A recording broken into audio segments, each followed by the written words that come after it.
তুমি আমার কাছে আসছো কেন? আমি বুঝি তো যে তোমার কিছু বলার আছে বলে। আমি বললাম, হ্যাঁ তা তো, সেইখানেই তো মুশকিল। তুমি যে আমার কাছে আসছো ওইটা দেখেই আমি বুঝছি যে তোমার ভূতে পাইছে তোমাকে। মায়েরা শুধু 9.5 মাস পেটেই ধারণ করেন না, তাদের জীবনের পুরোটার চাইতেও আরো বেশি দিয়ে যায় জি সারাটা জীবন ধরে। এই অবিশ্বাস্য, এটা মানুষ মায়ের মূল্যায়ন হয় না। স্বার্থের বন্ধুত্ব বন্ধুত্ব নয়, ঠিক ওখানে কিছু একটা লেনদেনের ব্যাপার আছে। স্বার্থ ছাড়া যে বন্ধু, ওইটা হচ্ছে খাঁটি বন্ধু। একটাই কথা, সকলের তলে সকলে আমরা, প্রত্যেকে আমরা পড়ে।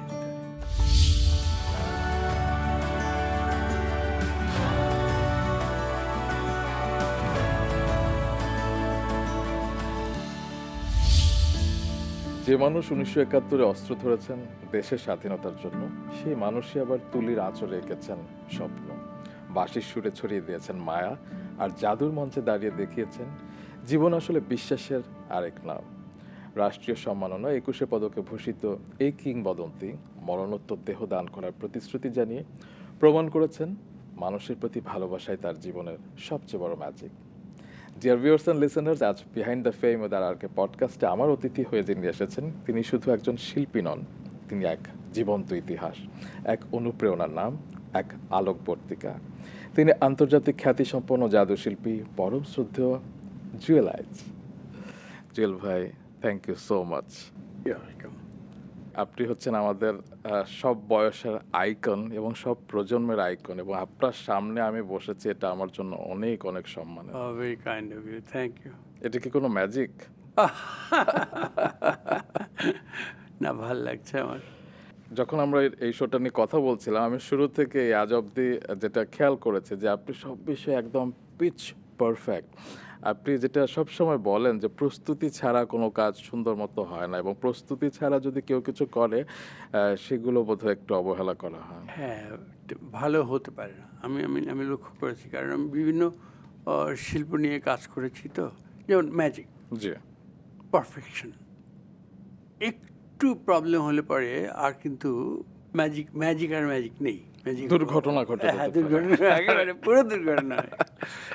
শুধু তাই নয়, আমি যখন ক্লাসিক্যাল বাঁশি বাজাই, হুম। আমার সামনে যখন বড় ওস্তাদরা থাকেন, আমি পণ্ডিত রবিশঙ্করের সামনে বাজিয়েছি, হরিপ্রসাদ চৌরাসিয়ার সামনে বাজিয়েছি। তো আমার পারফেকশনের থাকতে হবে। আমি নানানভাবে বাজাবো, কিন্তু আমি যেন লাইনচ্যুত না হয়ে যাই। এবং প্রকৃতিও কিন্তু একটা পারফেক্ট ব্যাপার ঘটিয়েছে আজকের দিনটি নিয়ে, কারণ আজ হচ্ছে 28 ফেব্রুয়ারি, এবং আমাদের বাঙালি জাতির জন্য ফেব্রুয়ারি মাস এবং 1952 একটি বিশেষ মাহাত্ম্য বহন করে। অবশ্যই। আপনি সেই 1952 সালে জন্মগ্রহণ করেছেন এবং আগামীকাল থেকে মার্চ মাস শুরু হচ্ছে। আপনি হচ্ছেন সেই বীর মুক্তিযোদ্ধা যাদের কারণে আমরা একটি স্বাধীন বাংলাদেশ পেয়েছি। আপনাদের সশ্রদ্ধ সালাম। না, আমরা তো যুদ্ধ করেছি, সৌভাগ্যবশত ফিরে এসেছি। কিন্তু আমরা যারা একদম শুরুতেই যুদ্ধ করেছিলাম, তাদের পতঙ্গের মতো তারা মারা গেছে। আমাদের সঙ্গী যারা ছিলেন, খুব গরিব ঘরের লোকজন জি। ছিলেন তারা। আমাদের ঠিকমতো খাওয়া হতো না, ঘুম হতো না, বিশ্রাম হতো না, এমনকি পানি পর্যন্ত খেতে পারতাম না, কারণ বড় খালের মধ্যে থেকে লাশ ভেসে যেত। সে সময় শকুন ছিল, আজকাল অত শকুন দেখি না। সেই শকুন নাড়ি ভুড়ি ছিঁড়ে খেত, দুর্গন্ধ ছুটতো, আমরা পানি খেতে পর্যন্ত পারতাম না। থোড় খেয়ে বেঁচেছি, মানে থোড় একদিকে পানির সোর্স আর একদিকে খাবার, এইরকম। যদিও নিউট্রিয়েন্টস এমন কিছু নেই, কিন্তু তারপরেও খেয়ে তো বাঁচতে হবে, এরকম হয়েছে, ভয়ঙ্কর। তবে শুধু বীর মুক্তিযোদ্ধা কিংবা জাদুশিল্পী হিসেবে খ্যাত নন, আপনার অনেক দর্শন কিন্তু আমাদের অনেককে বিভিন্ন সময় ইন্সপায়ার করেছে। যেমন আপনি যদি জাদুর ক্ষেত্রেই ধরেন, আপনি একবার ইলেকট্রিক করাত দিয়ে বোধহয় দুখণ্ড করেছিলেন আপনার স্ত্রী বিপাশা আইচকে, এবং তখন একটি কথা বলেছিলেন যে পৃথিবীটা আসলে সাহসীদের দখলে, সাহস নেই তো কিছুই নেই। তখন কিন্তু আমার মাথায় কথাটা হন্ট করেছিল। কথাটা কিন্তু সত্য। সাহস যদি না থাকে তাহলে সে ঘাবড়ে যাবে, কোনো কাজে উদ্যমী হয়ে লাগবে না। কারণ একবার আছাড় খেয়ে পড়লেই সে আর আর সামনে যাবে না। যে সাহসী একবার দুবার তিনবার পাঁচবার 10বার হলেও সে কিন্তু থামবে না, সে এগোবেই, এবং তাকে কেউ ঠেকাতে পারবে না। সে যেটা চাবে সেটা করবেই করবে। সেই সাহসটা আপনি একদম ছোটবেলা থেকে আজ অবধি ধরে রেখেছেন, এবং সেই সাহসটা আপনি মুক্তিযুদ্ধের সময় দেখিয়েছেন, আপনি জাদুর মঞ্চেও দেখিয়েছেন, আপনি সব ক্ষেত্রেই দেখিয়ে যাচ্ছেন। তবে আমার কথা হলো, এই যে দুখণ্ড করলেন নিজের স্ত্রীকেই কেন, মানে অন্য কাউকে কি বেছে নিতে পারতেন না? না, এটা আমার বিয়ের পরে আমার ওয়াইফ এটা করতো আমার আচ্ছা। সঙ্গে, কিন্তু তার আগে কিন্তু অন্য মেয়েরাও অ্যাসিস্ট করেছে। আচ্ছা, আচ্ছা। তো বিয়ের পরে একদম হ্যাঁ, বিপাশা আইচে, হ্যাঁ। তিনি কি নিজ উদ্যোগে চেয়েছিলেন নাকি আপনি বলেছিলেন, আপনি তাকে ইন্সপায়ার না, করেছেন? আমি আমি কাউকে ইনসিস্ট করি না, কারণ এগুলো যদি কেউ আগ্রহ করে না আসে তাকে তো বলা যায় না। বাহ! আপনার আরেকটি কথা আমার না সবসময় খুব মনে হয় যে যখনই একটু মন খারাপ থাকে কিংবা একটু মুখ গোমড়া করে থাকে, তখন আপনার একটি কথা আমার কানে বাজে। আপনি একবার বলেছিলেন যে বিনে পয়সায় মানুষের জীবনের সবচেয়ে শ্রেষ্ঠ কসমেটিক্স হচ্ছে গিয়ে হাসি। এখন আমার হাসি তো সুন্দর না, আপনার হাসি সুন্দর। না, এখন না, আমরা না, কেন না, হাসবো? মানুষ হাসলে তাকে যত সুন্দর লাগে, কোনো মেকআপ ম্যানের ক্ষমতা নেই যে মেকআপ করে অত সুন্দর বানাতে পারে। বাহ! হাসলে কি যেন একটা অতিরিক্ত জিনিস অ্যাড হয়ে যায় মানুষের কাছে, মানে পুরো মানুষটাকে কেমন যেন আপন মনে হয়, কেমন যেন আগ্রহী, ভালো, পজিটিভ এরকম মনে হয়। যেমন আপনাকে, মানে আপনি হাসি দিয়ে কিন্তু আমাদের মন জয় করেছেন। জাদু তো অনেকেই দেখায়, কিন্তু আপনি এত সুন্দর করে অডিয়েন্সের সাথে ইন্টারাকশন করেন, এবং আপনার একটি কথা আমার খুব ভালো লাগে যে আমাকে কেউ কখনো দুঃখী করতে পারবে না, আমি শেষ পর্যন্ত আসলে সুখী হতে চাই। এই এনার্জিটা আসলে কজন পায়? হ্যাঁ, না, এইটা থাকতে হবে। কারণ হচ্ছে মানুষের জীবন দুঃখ তো আছে, কষ্ট আছে। জি, সবারই আমি থাকে। হাসপাতালে যাই না, জি, আমার আছাড় খেয়ে খেয়ে পড়ি না, কতই তো হয়, সবারই হয়। জি, কিন্তু আমি যদি ওইটা ধরে রাখি তাহলে তো আমি এগোতে পারবো না।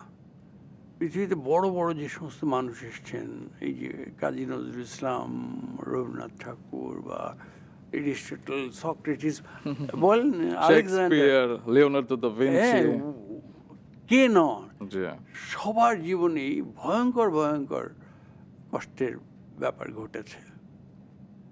ওইটা নিয়ে যদি ওনারা পড়ে থাকতেন, হাউমাউ করে কাঁদতেন, তাহলে কি আর অত কিছু করতে পারতেন তারা? অতএব সময় যেটা দিতে হবে সেটা পজিটিভ দিকে দিতে হবে।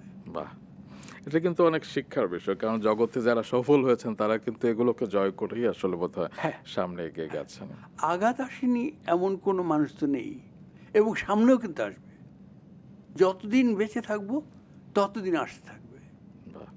আমার ছোটবেলার সাথে না আপনি অনেক ওতপ্রোতভাবে জড়িয়ে আছেন, কেন জানেন? কোনো জাদুর কারণে না, সিনেমার কারণে। আমি ছোটবেলায় ছুটির ঘন্টা টিভিতে দেখেছিলাম, এবং ১৯৮০ সালের ২রা মে মুক্তি পেয়েছিল ছুটির ঘন্টা। এবং সেই সিনেমা, সেই গান, গানটা কি আপনার মুখে একটু শুনি? আমাদের দেশটা স্বপ্নপুরী। হ্যাঁ, এবং সেই গানটা ওই ছোটবেলায় আমাদের একটা অ্যানথেম হয়ে গিয়েছিল। তো সেই সময় তো আপনাকে সেই সময় কেন, সবসময় আপনাকে খুব ড্যাশিং, হ্যান্ডসাম, সুদর্শন মনে হয় আরকি। নিশ্চয়ই আপনি অনেক সিনেমারও অফার পেয়েছিলেন নায়ক হবার? হ্যাঁ, ওই সিনেমাটা তো বেশ হিট করেছিল। জি। ওর পরে আমি তিনটে সিনেমার নায়কের অফার পেয়েছিলাম, আচ্ছা। কিন্তু আমি করিনি। কোন কারণ ৩ টা সিনেমা? আহ, সেই নামগুলো তো এখন আর মনে নেই, কিন্তু আচ্ছা। ওই প্রযোজক এবং পরিচালক তারা এসে আমার সঙ্গে বসেছিলেন। তো আমি বললাম, তো আমি তো ম্যাজিশিয়ানের ভূমিকা অভিনয় করছি, আমি এইটাই থাকতে চাই, আচ্ছা। এই আমি ক্যারেক্টার চেঞ্জ করতে চাই না। ওকে। তবে পরবর্তীতে কিন্তু আপনি ফিল্মের সাথে থাকতে চেয়েছেন। আমি শুনেছি যে হ্যাঁ, নিউ ইয়র্কের আপনি হলিউড ফিল্ম স্কুল থেকে চলচ্চিত্রের উপর গ্র্যাজুয়েশন করেছিলেন। Is it true? Yes, yes. এটা নিউ ইয়র্কে না, এটা হচ্ছে লস এঞ্জেলেস। লস এঞ্জেলসে? হ্যাঁ, ওকে। এটা হয়েছিল কি, আমি 1981-এ সোসাইটি অফ আমেরিকান ম্যাজিশিয়ানস জি, ওদের ইনভাইটেশনে গিয়েছিলাম গিয়েছিলেন। বস্টনে। আচ্ছা। তো শো তারা খুব অ্যাপ্রিসিয়েট করেছিল। শোয়ের পরে আমাকে ইয়াং এক ছেলে এসে বলছে যে, Jewel, Orson is waiting for you.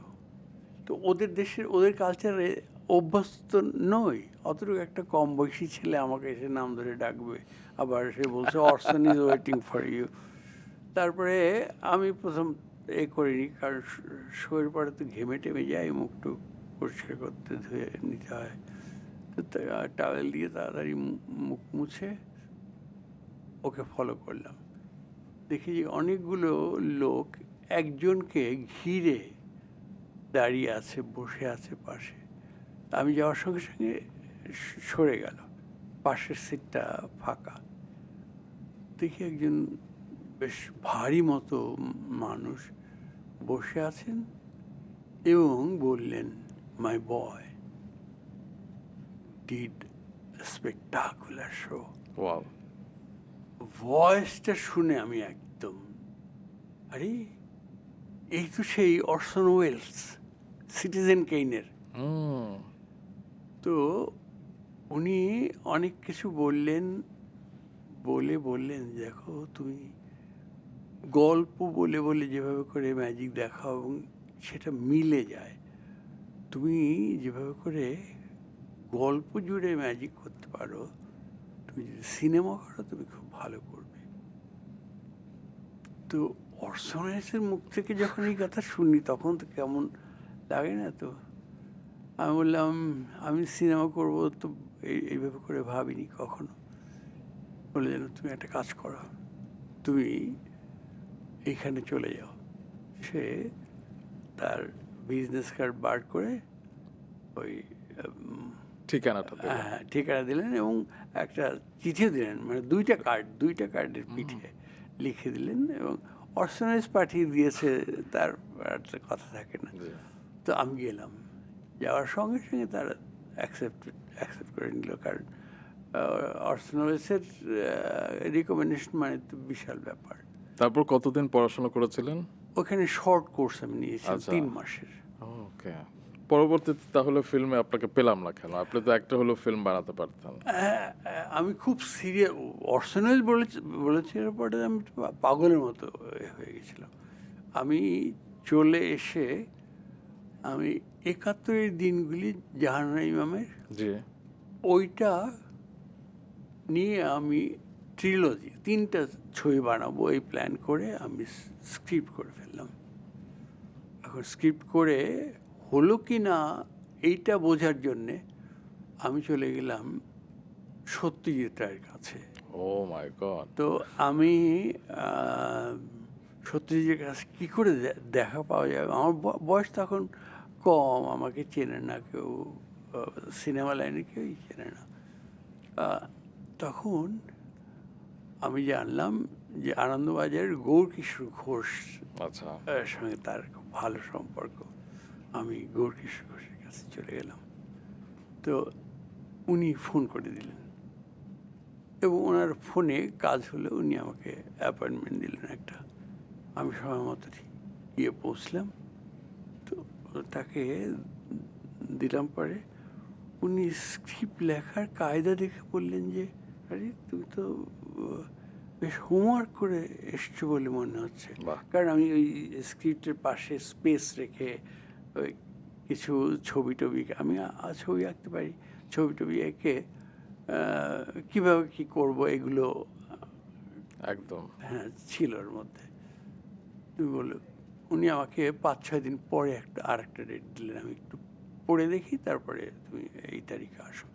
আমি গেলাম, দেখি উনি একেবারে লাল কালিতে উনি নানান জায়গায় অনেক কিছু দিলেন, কোথাও কেটে দিয়েছেন, কোথাও নিজে জুড়ে দিয়েছেন, কোথাও স্টার মার্ক করে দিয়েছেন।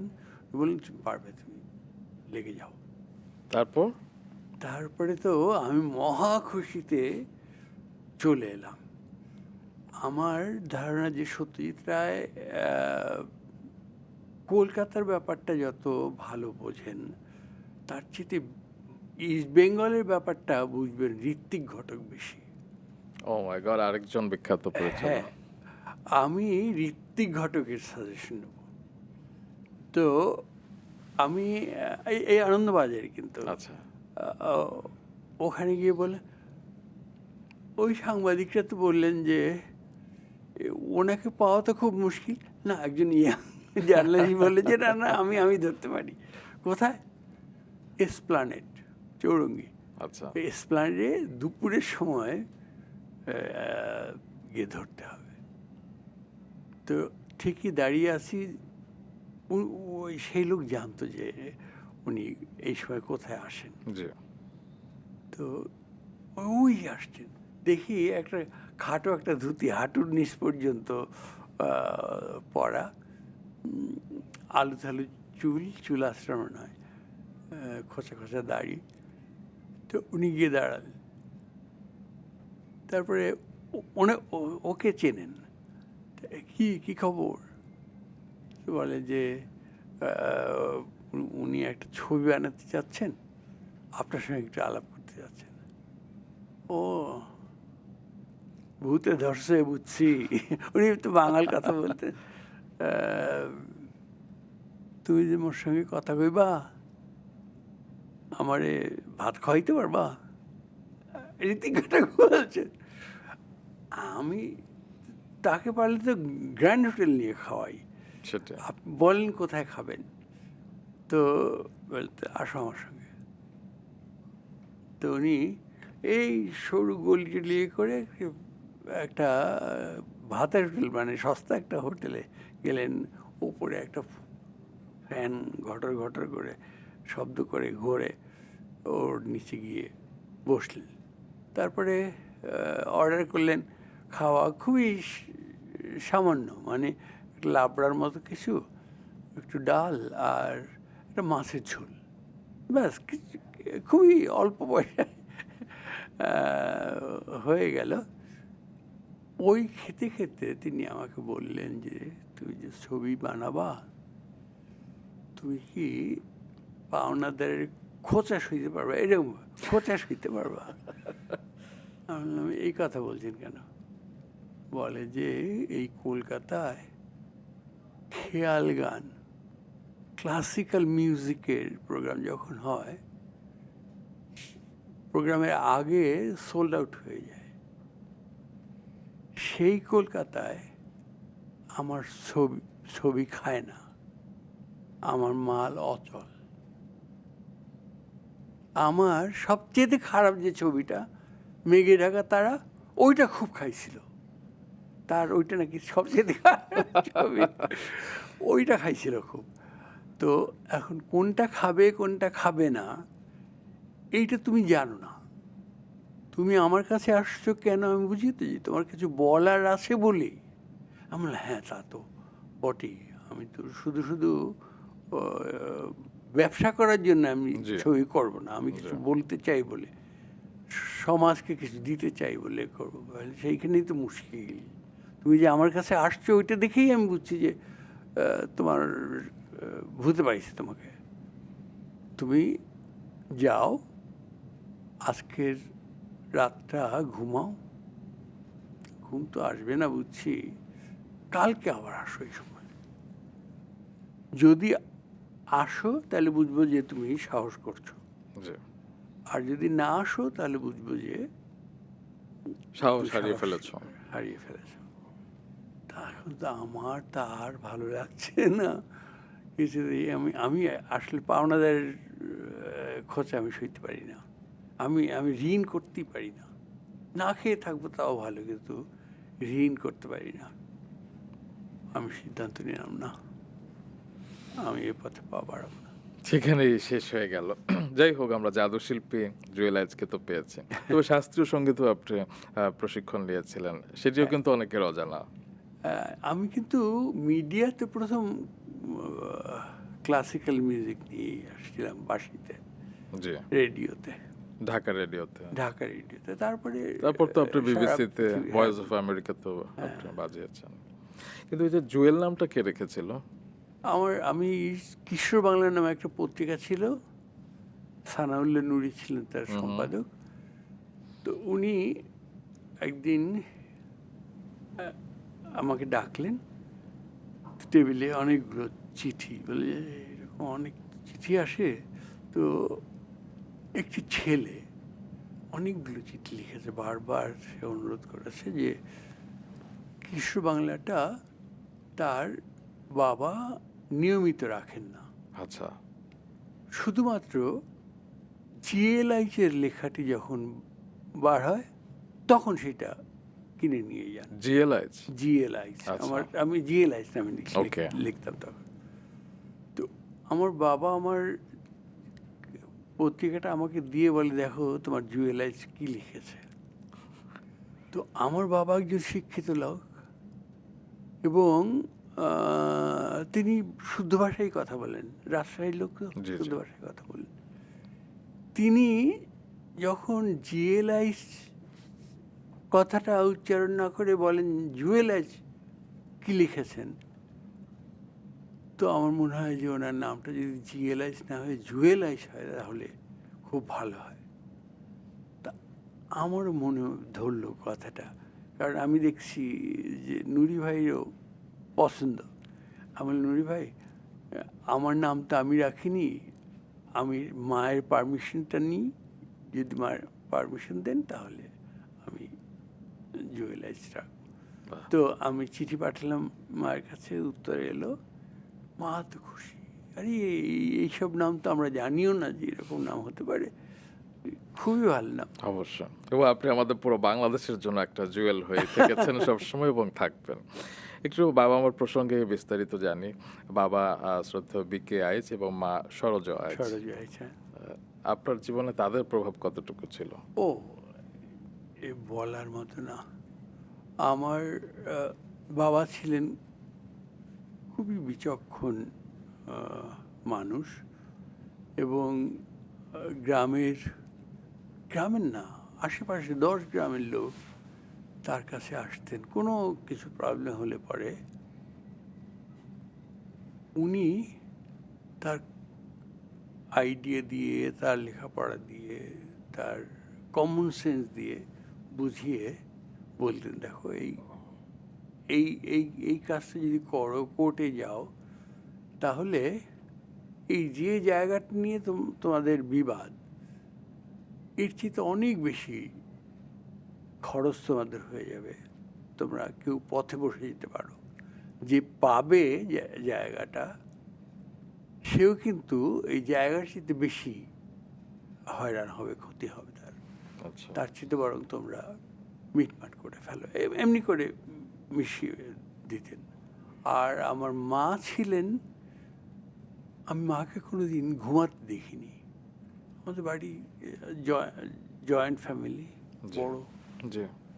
আমরা আপনারা তো 9 ভাই বোন ছিলেন। 9 ভাই বোন, তাছাড়া আমার কাজিনরা ছিল। চাচাতো ভাই বোনরা ছিলেন। তো সব মিলে অনেক। তারপরে বাড়িতে কাজ করতো অনেকে, কৃষকরা যারা ছিল, জায়গা জমি, তারা তো অনেক। আমরা সারাদিন খেলাধুলা, পড়াশোনা, ছোটাছুটি এই সমস্ত করে টরে একসময় নিচে ঘুমিয়ে পড়তাম, নিচতলার খাটের ওপরে। ঘুম ভাঙতো দোতলায়। আমরা জানতাম না আমরা কখন দোতলায় উঠলাম। মা কোলে করে নিয়ে যেত। মা প্রত্যেককে কোলে করে সিঁড়ি ভেঙে ভেঙে আহারে! উপরে উঠে চিন্তাই করা যায় না, মানে ভাবতে গেলে চোখে পানি এসে যায়। তো আহ, এইভাবে করে তিনি যত্ন করে মশারিটা নিয়ে রেখে আসতেন। আবার ওই বিছনা তিনিই গুছিয়ে রাখতেন। আমরা নিচে নেমে দেখতাম যে আমাদের সকালের খাবার রেডি। এরই নাম মা। এর নাম মা। আমি কোনো মহিলাকে দেখলেই আমার মার কথা মনে পড়ে। কারণ মায়েরা শুধু 9.5 মাস পেটেই ধারণ করেন না, তাদের জীবনের পুরোটার চাইতেও আরো বেশি দিয়ে যায় জি। সারাটা জীবন ধরে। এ অবিশ্বাস্য। এটা মানুষ মায়ের মূল্যায়ন হয় না। স্যার, মা কবে চলে গেছেন? অনেক দিন হয়ে গেছে।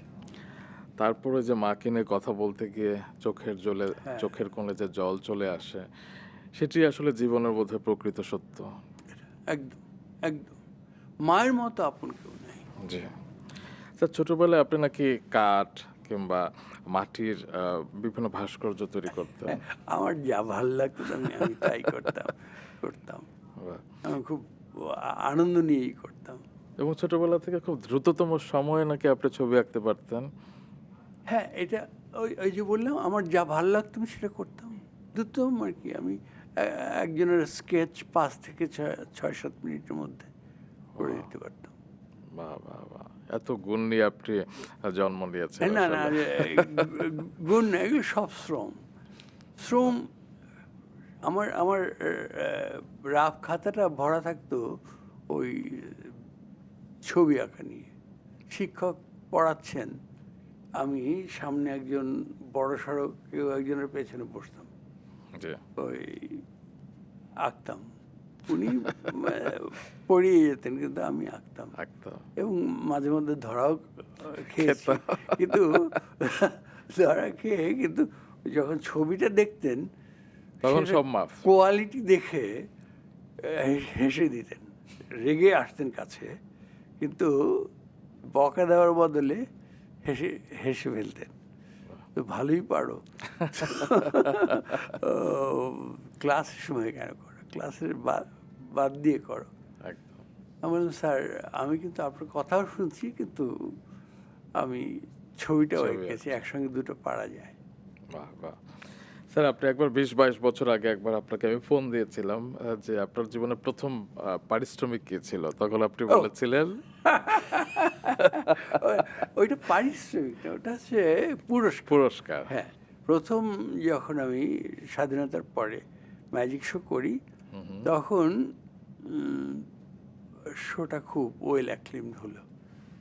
এবং তখন ওই জলাবাড়ি হাটখোলায় হুম, হুম। একজন আমাকে ডেকে নিয়ে গেল এবং 1 পোয়া জিলাপি আহ! দিল। তখন আমরা সবাই মিলে ওইটা এনজয় করলাম।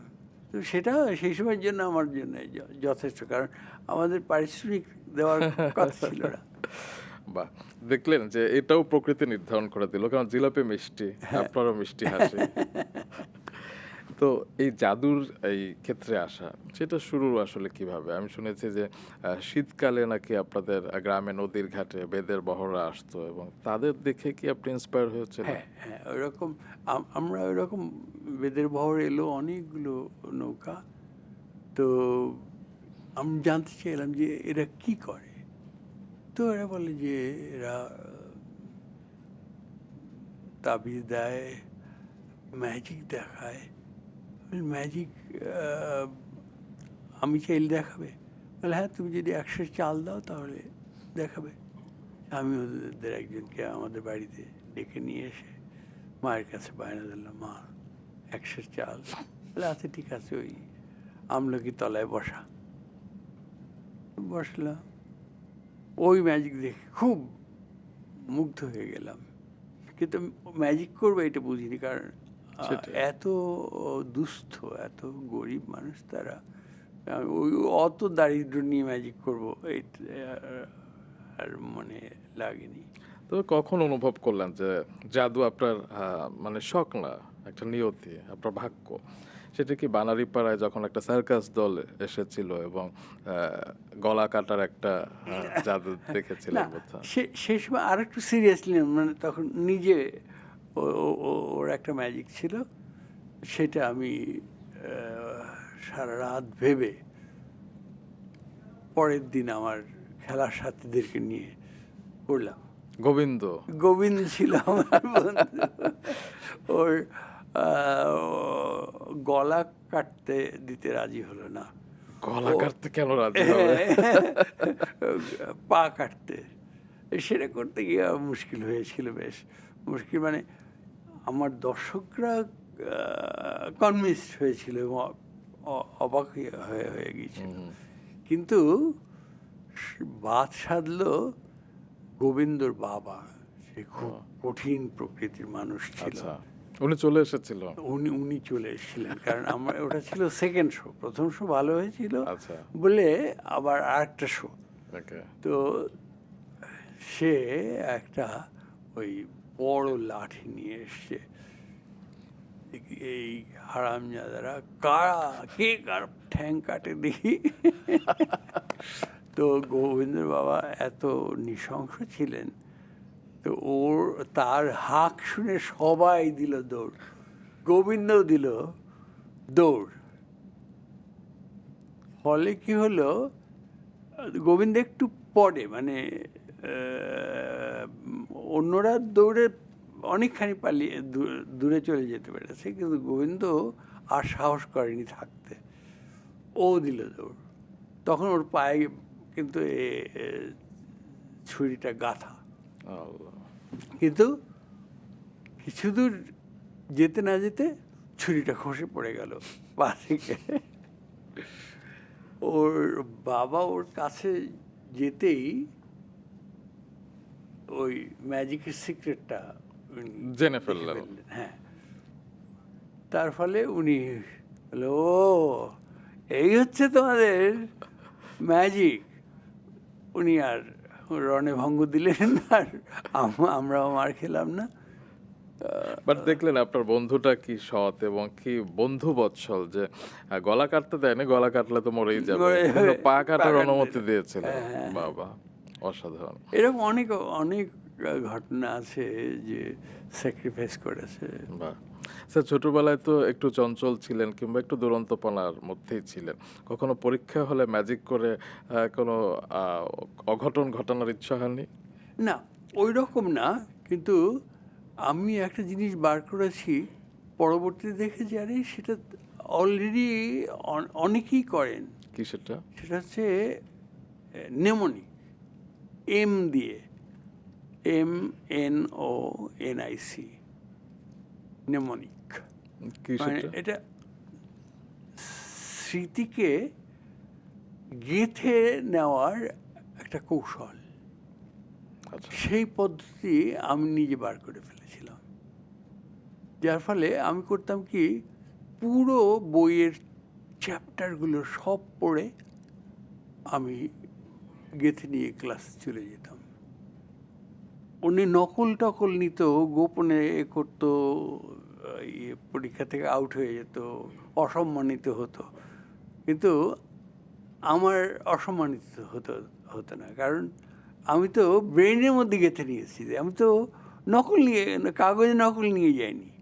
অর্থাৎ যে কোনো চ্যাপ্টার থেকে যাই আসতো আমি মোটামুটি উত্তর দিয়ে আসতে পারতাম। ব্রেনের মধ্যে গাঁথার মানে টেকনিকটা কি আসলে? টেকনিকটা এটা তো অনেক লম্বা বিস্তারিত। সময় লাগে। আমি এটা নিয়ে ম্যাজিক করতাম। ওকে। আমি ম্যাজিক শো এর একটা পর্বও ছিল আমার, এইটা মানে মনে রাখার। এটা কি মাইন্ড রিডার টাইপের কিছু? না না, আচ্ছা, মানে মাইন্ড রিডিং আলাদা একটা জিনিস। এটা হচ্ছে ম্যাজিকটা ছিল এরকম যে নাম্বার দিয়ে দিয়ে দর্শকরা বলে যাবে, সেই জিনিসগুলোর নাম জি। লেখা হবে। ধরা গেল যে দর্শকরা 50টা জিনিস নাম দিয়ে বলে গেছে। জি। এবারে আমি একবার শুনেছি চোখ বন্ধ, এরপরে তারা জিজ্ঞেস করবে, আচ্ছা 27 নম্বরে কি আছে? আমি 27 নম্বরে কি আছে বলে দিতাম। আচ্ছা অমুক জিনিসটা কত নম্বরে লেখা আছে? আমি বলে দিচ্ছি 53 নম্বরে আছে। তো মানুষ তাজ্জব হয়ে যেত, মানে খুব স্বাভাবিক। কি করে সম্ভব? একবার শুনেছে আর সে বলে দিচ্ছে। এটা হচ্ছে কি গেঁথে নেওয়ার একটা কৌশল, ওকে স্যার, শিখতে হবে আপনার কাছ থেকে। এবং এটা খুব কাজের, খুব কাজের। চমৎকার। আমি দেখেছি যে আমি যখন বক্তৃতা দিতে উঠি, মানুষ বিস্মিতই হয়। হ্যাঁ হ্যাঁ, অবশ্যই। কোনো কিছু Script বাদ থাকে পড়ে না। যায় না, কোনো কিছু বাদ পড়ে যায় না। স্যার, যেটা আপনি বলছিলেন মুক্তিযুদ্ধের পরে আপনি একটা শো করেছিলেন, যেটা জলাবাড়ি হাটের বাজারের ওদিকে, সেটা যেমন করেছিলেন 1973 সালে আপনি বরিশালে একটি শো করেছিলেন, না, ওটা পরবর্তীতে 74 সালে। ওই আচ্ছা। 72 সালে জলাবাড়িতে করার পরে আমার নাম ছড়িয়ে পড়লে চারিদিকে, নানান জায়গা থেকে আসতে লাগলো অফার। স্বরূপকাঠিতে শো করলাম, স্বরূপা সিনেমা হলে, তারপরে পিরোজপুর টাউন ক্লাবে, টাউন হল, ওটা একটা থিয়েটার, সিনেমাও হতো ওখানে। তারপরে ভান্ডারিয়া এক্সিবিশনে শো করলাম, তারপরে বরিশাল এক্সিবিশন থেকে অফার এলো বাহ, চমৎকার। এক বছর পরে। এবং তারপরে বিচিত্রার একদম এন্ড পেজে আপনার এন্ড কভারে হ্যাঁ ছিল হ্যাঁ হ্যাঁ, আপনার। তখন কভার পেজে যেত পলিটিশিয়ানদের, ওই মৌলানা ভাসানীর ছবি দিয়েছিল ফ্রন্ট পেজে, আর ব্যাক পেজে আমাকে নিয়ে করেছিল। তো সেই সময় শাহাদাত চৌধুরী। মানে স্টারডমটা আপনি কিভাবে হ্যান্ডেল করেছিলেন? হয় না যে হঠাৎ করে এই যে জনপ্রিয় হচ্ছেন, এই যে চারিদিকে সবার আগ্রহ বাড়ছে, আপনাকে নিয়ে এরকম কভার করছে, কারণ সাধারণত জাদু শিল্পী বাংলাদেশে আছে এবং তাকে নিয়ে একটা এন্ড কভার হবে সেটা তো আসলে ভাবাই যায় না আর কি। হ্যাঁ, সেই সময় জন্য এ ছিল, মানে একটা অবিশ্বাস্য ব্যাপারই বলতে হবে। কিন্তু শাহাদাত চৌধুরীর একটা সিক্স সেন্স ছিল। উনি বুঝতে পারতেন। সেই সময় বিচিত্রা এতই পপুলার হয়েছিল যে সেটা বাঙালি পাঠকের মধ্যে, বাঙালি পৃথিবীর বিভিন্ন দেশে বাঙালিরা যেখানে ছিল সব জায়গায় যেত বিচিত্রা, এবং বিচিত্রা যে কাজটি করে গেছে সেটা একটা অবিশ্বাস্য কাজ। ঠিক তাই স্যার, এই প্রজন্মের না অনেকেই, আমি যখন আপনাকে নিয়ে কথা বলি সবাই জানে যে আপনি আন্তর্জাতিক খ্যাতি সম্পন্ন একজন জাদু শিল্পী, কিন্তু আপনি যে একজন বীর মুক্তিযোদ্ধা, আমাদের দেশের একজন গর্ব, এবং আপনি সম্মুখ যুদ্ধে পাশাপাশি গেরিলা যোদ্ধা হিসেবে আপনি 9 নম্বর সেক্টরে যুদ্ধ করেছিলেন, এই বিষয়গুলো অনেকেই জানে না। তো সেই সময় আসলে আপনি যখন বিশ্ববিদ্যালয়ে পড়াশোনার ফাঁকে আপনি সিদ্ধান্ত নিলেন যে আপনি যুদ্ধে যাবেন, পরিবার আপনাকে সমর্থন দিয়েছিল? ও না না না, দেবে না তো আমি নিশ্চিত ছিলাম। ছেলেটা মরতে যাচ্ছে, এটা কি কোনো পরিবার দেবে? বিশেষ করে মাকে কি বলে যাওয়া যাবে? মা তো কান্না শুরু করে দেবে। তাই আমি একদিন একটা লুঙ্গি, তার উপর একটা কোমর একটা গামছা পেঁচিয়ে গোপনে, আর একটা হাফ শার্ট নিয়ে বেরিয়ে পড়লাম। মুক্তিযোদ্ধা আছে পেয়ারা বাগানে, আমাদের ওখানে 3টা থানা নিয়ে একটা বিশাল পেয়ারা বাগান আছে, স্বরূপকাঠি, বানুড়িপাড়া আর ঝালকাঠি। সেখানেই তো বোধহয় প্রথম স্বাধীন হয়েছিল। হ্যাঁ, প্রথম প্রতিরোধ যুদ্ধ কিন্তু ওইখানে প্রথম হয়। আচ্ছা। এবং আমাদের জন্য এটা খুব ডিফিকাল্ট ছিল, ভয়ঙ্কর ডিফিকাল্ট ছিল, কিন্তু শেষ পর্যন্ত আর ওখানে আমরা টিকতে পারিনি। ওখানে আর্মিরা শর্ষিনার পীরকে নিয়ে, পীর তার মাদ্রাসার ছাত্র এবং মুরিদদেরকে এবং তাদের আত্মীয় স্বজনদেরকে দিয়ে ওই আর্মিদের গানবোট, জাহাজ, এই সমস্ত নিয়ে আমাদের ওই জায়গায় পুরো পেয়ারা বাগান কেটে সাফ করে ফেললো, এবং আমাদের পক্ষে ওখানে থাকা সম্ভব হলো না। তখন আমি ওখান থেকে চলে যাই। অনেকে নাকি অসুস্থ হয়ে গিয়েছিল, রক্ত আমাশয় হয়েছিল। হ্যাঁ, তা তো হয়েই ছিল।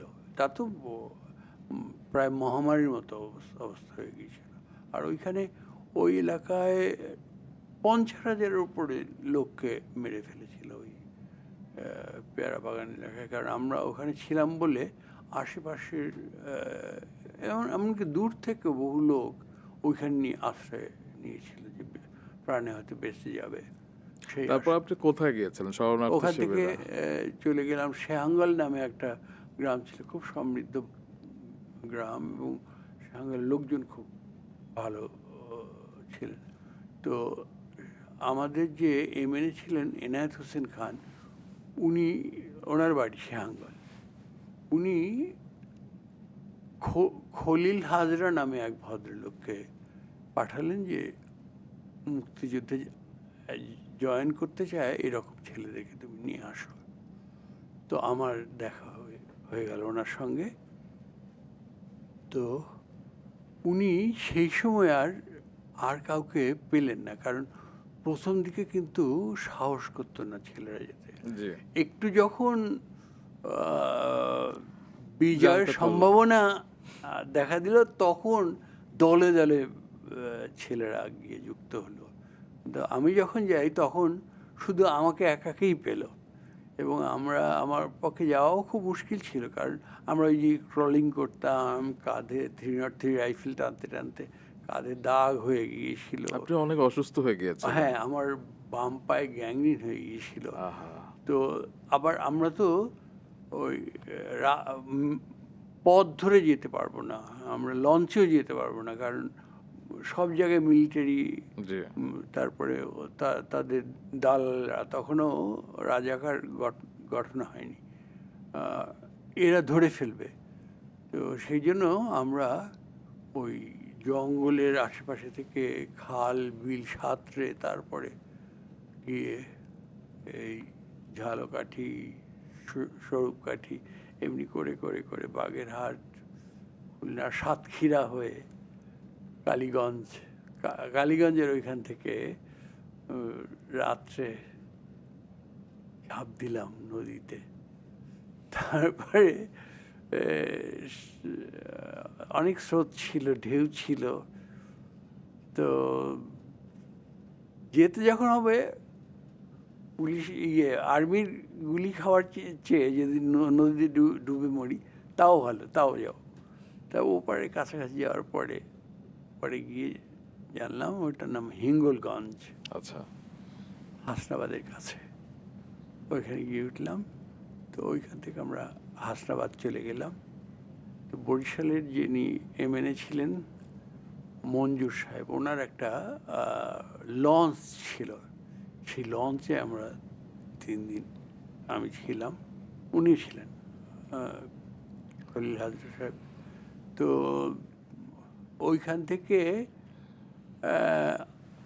রিক্রুট করতে যেদিন এলেন আমাদেরকে, তাদের মধ্যে একজন বাঙালি অফিসার ছিলেন। তো আমাকে ওই অবস্থায় ঘোড়াতে দেখে উনি আমাকে নজর করছিলেন। উনি বলে, এই দাঁড়াও, তোমরা কি ওকে যুদ্ধে পাঠাবে? তো ওনার কথা শুনে সবাই থমকে গেল। দেখছো ওর পাটা কিরকম ফুলে গেছে, ওকে শিগগির পাঠাও। উনি করলেন কি, ওনার জিপে করে আমাকে দমদম ক্যান্টনমেন্টে পাঠিয়ে দিলেন। আচ্ছা। চিকিৎসার জন্য। এবং সেখানে আমার পা কেটে ফেলার সিদ্ধান্ত হয়েছিল। আল্লাহ। কিন্তু একজন ইয়াং ডাক্তার, আমার সঙ্গে তার বেশ ভাব হয়েছিল, কথাবার্তায় চিন্তা চেতনা খুব মিলে গিয়েছিল। সে বলল যে আপনি এখনই রাজি হবেন না, আমি একটা টেস্ট করব, পা কাটা লাগবে কি না লাগবে সে টেস্ট হবে। একটা লম্বা সূঁচের মতো একটা নিয়ে এলেন। তো ওইটা স্যাভলন জাতীয় কিছু দিয়ে মুছে আমার ওই পায়ের মধ্যে ঢোকাচ্ছেন নিচের দিকে। ও ওই জায়গাগুলো তো পচে গেছে, আমি আমি কিছু হয় না। যেতে যেতে যেতে যেতে ওই হাঁটুর কাছাকাছি এসে যখন ঢোকালেন তখন চিৎকার করে উঠলাম। হয়েছে মানে আমি ব্যথায় চিৎকার করে উনি খুশিতে বলে আরে হয়েছে, আপনি বেঁচে গেছেন। বাহ। আমি বললাম কীরকম? যে আপনার পা কাটতে হবে না, এখনো এটা হাঁটুর নিচে আছে। তো ওনাদের কেটে ফেলার ডিসিশন নিয়েছেন, আপনি আজকে স্বাক্ষর করে চলে যাবেন যে আপনি এই পা কাটতে রাজি না। তাহলে আমার এটা সারবে কী করে? উনি একটা ওষুধ লিখে দিলেন। ওষুধ না, একটা ফার্মেসি, এই ফার্মেসির পিছে একটা সময় দিলে এই নির্দিষ্ট সময় উনি রোজ যাবেন এবং উনি ঠিকই যেতেন এবং ওই ডাক্তারদের যে ফ্রি স্যাম্পল পেতেন অথবা উনি জোগাড় করতেন, কারণ আমার কাছে তো টাকা পয়সা নেই। সেই অ্যান্টিবায়োটিক সেই সমস্ত দিয়ে টিয়ে উনি নিজে আমাকে ধীরে ধীরে ধীরে ধীরে ধীরে অনেক সুস্থ করে দিলেন এবং আমাদেরকে শেষ পর্যন্ত একটা ব্যবস্থাও করে দিলেন যাতে করে আমি বাহাদুরপুর ক্যাম্প স্কুলে আমি শিক্ষকতা করতে পারি। মানে আমি মুক্তিযুদ্ধের সঙ্গে জড়িত রইলাম, কিন্তু ওই যুদ্ধে সরাসরি গেলাম না, কারণ আমার ওই পা নিয়ে যুদ্ধ করার উপায় তখন আর ছিল না। এবং শিক্ষক হিসেবেও আপনি সে সময় এত জনপ্রিয় হয়েছিলেন, আমি শুনেছি যে আপনি পড়াশোনা করাতেন কম কিন্তু বিনোদন দিতেন বেশি আসলে, এবং আপনাকে সবাই হ্যামিলনের বাঁশিওয়ালা হিসেবে দেখত। আমি এখনো বিশ্বাস করি যে ক্লাস যদি বিনোদনের না হয় তাহলে ছাত্ররা ভালোভাবে শিখবে না। কারণ ওইখানে যে সমস্ত স্টুডেন্টস আমার বাচ্চা বাচ্চা ছেলে মেয়েরা, তাদের কেউ বাপ হারিয়েছে, মা হারিয়েছে, কেউ সব হারিয়েছে, সে একা বেঁচে আছে। ওরা কি শিখবে এইরকম হাড় হাড্ডি শুধু শরীরে? তো আমি চিন্তা করলাম যে এদেরকে আনন্দ দেওয়ার ব্যবস্থা করতে হবে। প্রথম দিনই আমি ওদেরকে কিছু ম্যাজিক দেখালাম। ম্যাজিক তো সবাইকে টানে, তো বাচ্চাদেরকে টানে সবচেয়ে বেশি। তো আমি বললাম কালকে আবার ম্যাজিক দেখাবো, তুই তোমার বন্ধুদেরকে নিয়ে আসবে। পরের দিন দেখি যে দল বেঁধে চলে এসছে। আমি যখন প্রথম গেলাম তখন ওইখানে যারা শিক্ষক ছিলেন বলে আমাদের ডাকে আসে না ওরা, ডেকে পাই না, তো আপনি তো মিরাকেল ঘটিয়ে দিয়েছেন, এখন দল বেঁধে চলে আসছে। তো আমি পরের দিন করলাম এবং ওই ব্ল্যাকবোর্ডটা আমার খুব সাপোর্ট হলো। আমি ওই ব্ল্যাকবোর্ডে ছবি এঁকে এঁকে দেখে বোঝাতাম। তো ওই ছবি আঁকাও কিন্তু ওরা খুব পছন্দ করে। তো কখনো ম্যাজিক, কখনো ছবি আঁকা, কখনো বাঁশি বাজানো, এইরকম করে করে করে করে এবং পরবর্তীতে এত জনপ্রিয়তা বেড়ে গিয়েছিল আপনি প্রধান শিক্ষক হয়ে গিয়েছিলেন। পরবর্তীতে না, ওইখান থেকে স্বাধীন হওয়ার পরে আচ্ছা ওই ক্যাম্পেই আমাদের এলাকার কিছু লোক ছিল, তারা আমাকে অফার করলো যে আপনি এত ভালো শিক্ষক ছিলেন, আপনি সমুদ্রকাঠি স্কুলের শিক্ষকতার দায়িত্ব নেন। তা আমি দেখলাম যে অফারটা ভালো, আমি শিক্ষক হয়ে গেলাম। এবং পরবর্তীতে আপনি যখন স্বাধীনতার পর আপনার বাড়িতে ফিরে আসেন, এও শুনেছি যে সেই সময় আপনার বাড়ি নিয়ে গিয়েছিল এবং আপনার রং তুলি, ইজেল, মানে সবকিছু, মানে বাড়ির ফ্লোরের সিমেন্ট পর্যন্ত খুঁড়ে দেখেছে যে মধ্যে কোনো লুকানো সোনার জিনিস সমস্ত আছে কিনা, এই সমস্ত মানে কিচ্ছু ছিল না। সে সময় আপনারা পারিবারিকভাবে কিভাবে সামলেছিলেন? দুরন্ত কষ্ট, মানে ঘর নাই, বাড়ি নাই, জামা নাই, কাপড় নাই, তো কঠিন। সেই দারিদ্রতা দেখে আসা মানুষ একজন আপনি এখন আমাদের জুয়েল হয়ে থেকেছেন এবং আপনার নিজের গুণেই। পরবর্তীতে আরেকটি ধাক্কা খেয়েছিলেন আমার যতদূর মনে হয় 1977 সালের 27 ফেব্রুয়ারি। আপনার এক বন্ধুর বাড়িতে বোধহয় আপনার জাদুর অনেক সরঞ্জাম ছিল, সেটি পুড়িয়ে দিয়েছিল। হ্যাঁ, ওইটা এটা কি ছিল ডাকাতরা? ডাকাতরা, হ্যাঁ। আচ্ছা। তো পুড়িয়ে দেওয়ার ফলে আমি এতদিন বসে যে ম্যাজিকের জিনিসপত্র রেডি করেছিলাম সেগুলো আবার সব পুড়ে গেল।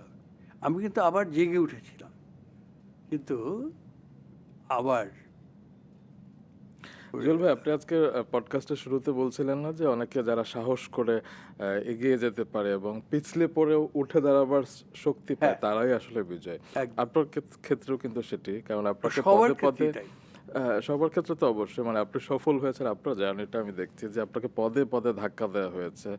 একবার হয়তো আপনার বাড়ি তুলে নিয়ে গিয়েছিল, একবার বাড়ি পুড়িয়ে দিয়েছে এবং আপনার এই যে পা কেটে ফেলার উপক্রম হয়েছিল, কিন্তু কোনো কিছুতে আপনি আসলে পিছু হটেননি, আপনি সামনে এগিয়ে গেছেন। এটা করতেই হবে।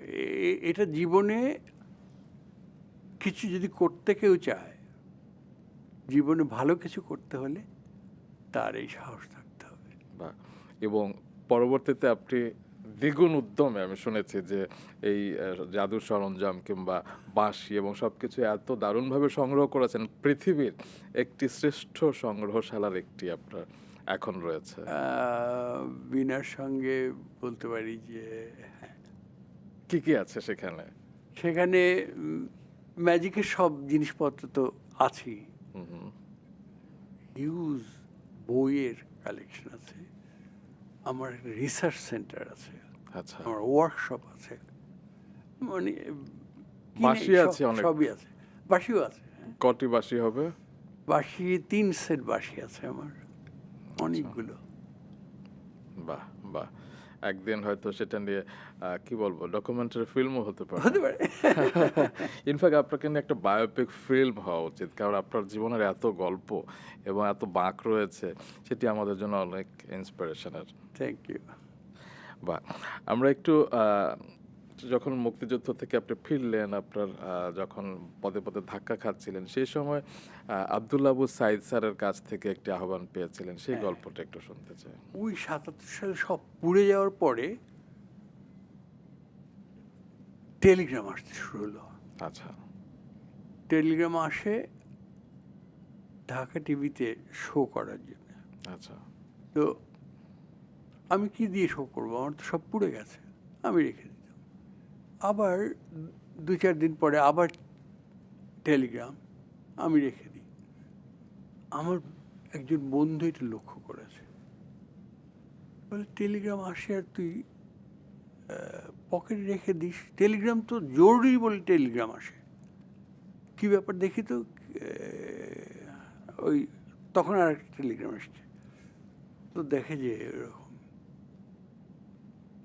টেলিগ্রাম আসছে আবদুল্লাহ হোসেন, এবং সেগুলো তখন তো আসছে মাদার সিরিয়াস কাম শার্প, এইরকম আসছে তো। জি জি জি। কিন্তু উনি ডিটেল করে আচ্ছা। টেলিগ্রাম পাঠাতেন।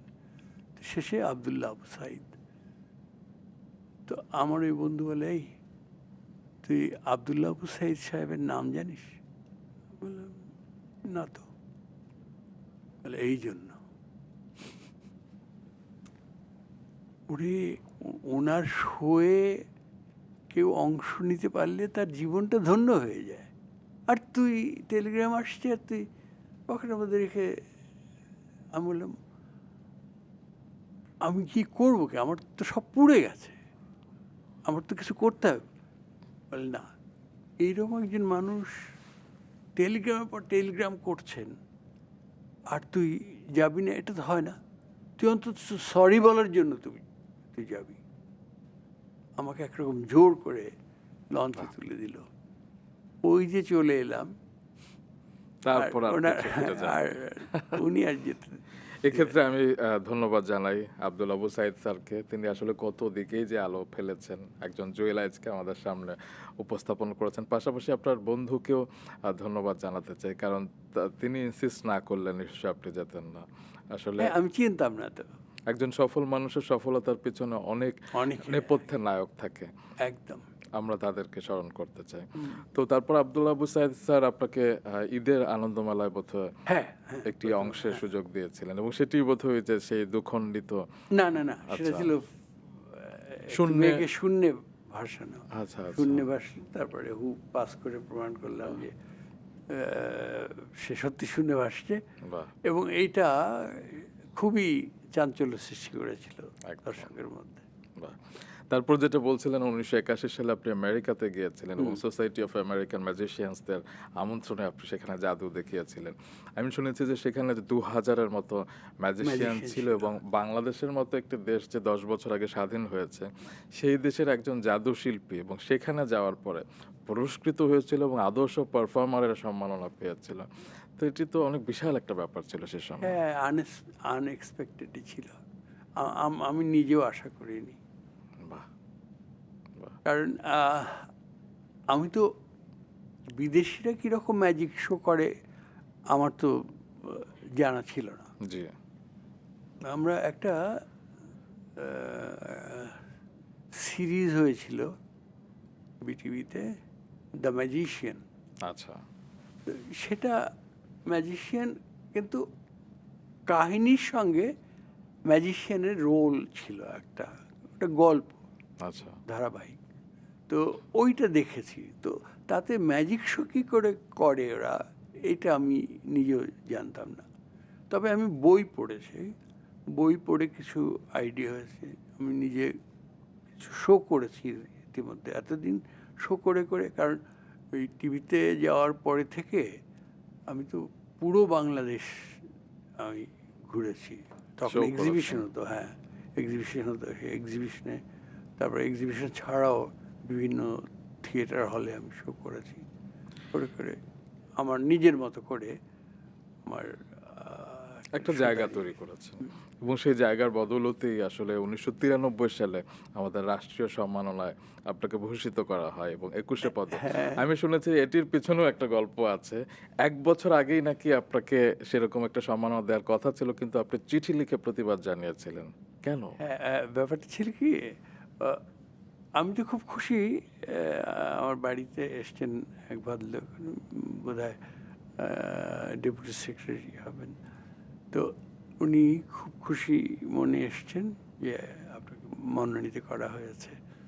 তো আমি তো খুশি মনে পড়তে গিয়ে দেখি জাদুবিদ্যায়, তো হঠাৎ জাদুবিদ্যা দেখে আমি দেখলাম যে বাংলায় জাদুবিদ্যার কনোটেশন একাধিক।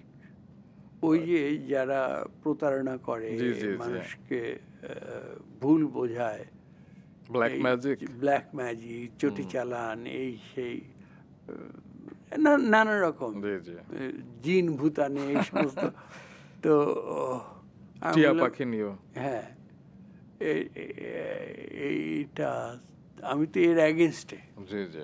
আমি, এটা যে একটা শিল্প, এটা যে বিজ্ঞান নির্ভর শিল্প, এটা যদি জাদু শিল্পে হয় তাহলে আমি নিতে রাজি আছি। বললে সব তো শেষ হয়ে গেছে, এখন আর তো সময় নেই। তো সে বছর আর হল না। পরের বছর আমি তখন বরিশাল মেডিকেল কলেজের 25 বছর পূর্তিতে ওখানে আমি শো করছি। আচ্ছা সেই সময় ডিসি সাহেব দলবল নিয়ে এসছেন, যে এরকম একটা ফোন এসছে, কালচারাল সেক্রেটারি সাহেব ফোন করেছেন। কালচারাল সেক্রেটারি চুয়াডাঙ্গার এক ভদ্রলোক ছিলেন কালচারাল সেক্রেটারি। তো উনি আমার সঙ্গে ফোনে কথা বললেন, ওই ডিসির স্পেশাল ফোন থাকে না, লাল জি, জি। টেলিফোন, জি ওই ফোনে। তো উনি বললেন যে এর আগে যিনি গিয়েছিলেন আপনার ওখানে, তিনি এমন সুন্দর নোট রেখে গেছেন যে আমাদের আর কোনো যুক্তি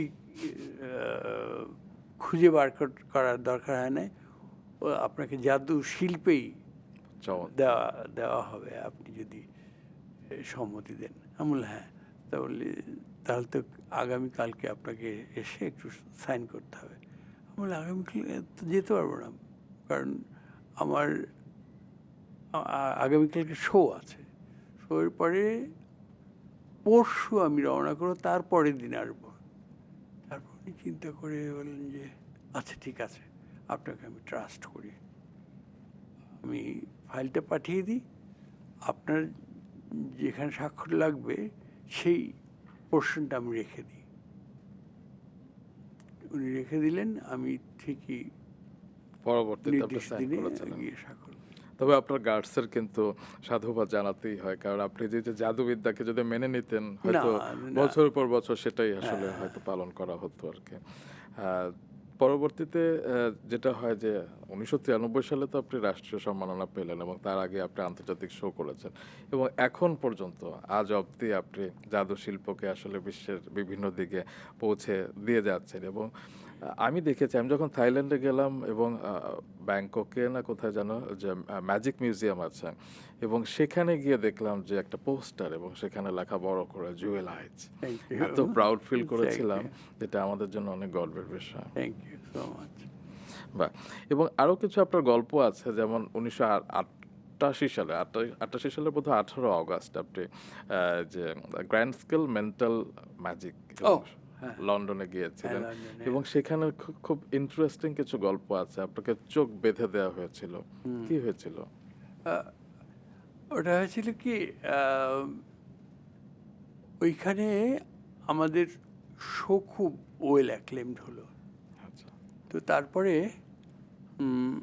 জার্নালিস্টরা, ওরা আমাকে আমি মেন্টালিজম করেছিলাম, ম্যাজিকের একটা ফর্ম। জি। তো আমি বললাম যে এটা আমি আউটডোরও করতে পারি, কেমন? তো আমি বললাম যে কোথাও আমাকে না জানিয়ে কিছু রেখে দিলে, যিনি রেখে দেবেন আমি তার হাত টাচ করে আমি সেই গোপন জায়গা থেকে সেই জিনিসটা নিয়ে আসতে পারবো। তো এটা খুব ইন্টারেস্টিং হলো, জানাজানি হয়ে গেল। তো আমি এইটাকে আরও একটু বাড়ালাম, যে আমার চোখ বেঁধে দেওয়া হবে, চোখ বেঁধে দেওয়া অবস্থাতে আমি ওনার হাত ধরবো না, উনি একটা রুমালের এক কর্নার ধরবেন, আমি অন্য কর্নার ধরবো। মানে you are so confident that আপনি সেটা করতে হ্যাঁ, চাইলেন। আমি এভাবে করে করে করে করে করে করে আমি ঠিক গিয়ে ওই চাবিটা বার করলাম, চোখ বাঁধা কিন্তু। এরপরে ওই ধরে ধরে ওই চাবিটা কোন গাড়ির সেইটা চোখ বাঁধা অবস্থায় গিয়ে আমি সেই গাড়িটা পিক করলাম। মাই গড। তারপরে সেই গাড়ি স্টার্ট করলাম, আমার পেছনে দুজন সাংবাদিক আর ওই ওই ভদ্রলোক যিনি এতক্ষণ আমার সঙ্গে। এবং সেখানে নাকি 500 মানুষ ছিল। হ্যাঁ, ওই দর্শক জি। এবং সাংবাদিক মিলে। তারপরে আমি ওই চোখ বাঁধা অবস্থায় লন্ডন শহরের মেইন রাস্তাগুলো ঘুরে এসে আবার ওইখানে ফিরে আসলাম, এই ট্রাফিক লাইট ফাইট সব কিছু মেনে কোনো অ্যাক্সিডেন্ট না করে আমি চলে আসলাম। তো এইটা এইটা পত্রপত্রিকায় খুব ফলো করে ফলো প্রচার করে করেছিল। শুধু সেটা না, আমার 1996 সালের কথা মনে আছে। তখন তো ওয়ার্ল্ড কাপ জ্বরে আমরা সবাই আক্রান্ত। ওয়ার্ল্ড কাপ ক্রিকেট চলছিল হ্যাঁ। এবং ফাইনালে ছিল শ্রীলঙ্কা এবং অস্ট্রেলিয়া। আপনি ভবিষ্যৎবাণী করেছিলেন এবং প্রেস ক্লাবে সব সাংবাদিকদের সামনে যে শ্রীলঙ্কা এবং অস্ট্রেলিয়ার মধ্যে শ্রীলঙ্কাই চ্যাম্পিয়ন হবে এবং 245 রান করবে, 7 উইকেটে জিতবে এবং ম্যান অফ দ্য ম্যাচ হবে আরাবিন্দর ডি সিলভা। হ্যাঁ, পরবর্তীতে সেটাই হলো। হ্যাঁ কিভাবে হয়েছিল, সম্ভব জুয়েল হয়েছিল। ভাই? ওই ওই যে মেন্টালিজম বললাম, প্রিডিকশন, আগে থেকে গেস করা, ইনটুইশন। আচ্ছা, ইনটিউশন তো আসলে সৃষ্টিকর্তা প্রদত্ত, আল্লাহ প্রদত্ত একটা ব্যাপার, কিন্তু হয় না যে কিছু কি টেকনিক কিংবা চর্চাও অ্যাপ্লাই করতে হয়? ও ইয়েস, তা তো বটেই। তা না হলে এত দুঃসাহস তো নেওয়া যাবে না। তাহলে আমি আমি যদি না হয় সবার সামনে আমি অপমানিত হব জি, না। জি।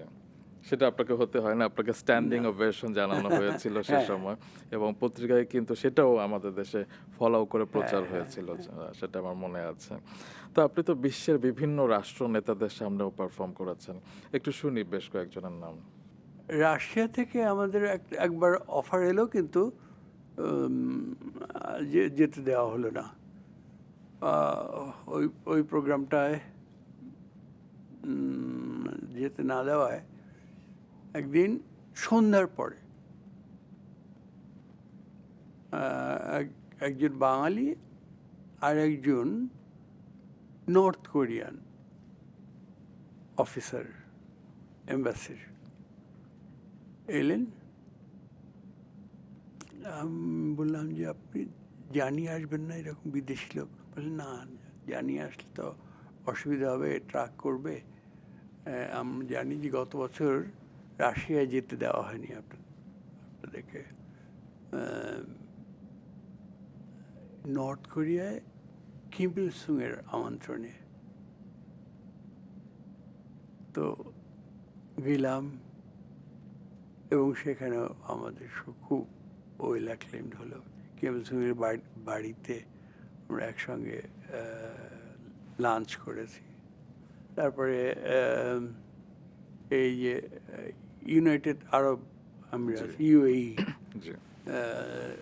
শেখ জায়েদ বিন সুলতান আল নাহিয়ান, ওনার প্যালেসে একসঙ্গে বসে আমরা ডিনার করেছি। তারপরে জাপানে জাপানে একটা অদ্ভুত ঘটনা ঘটেছিল। একদম সামনের সারিতে বসেছিলেন খুব সুন্দরী এবং পরিপাটি এবং খুবই চনমনে এক মহিলা, ইয়াং মহিলা। জি।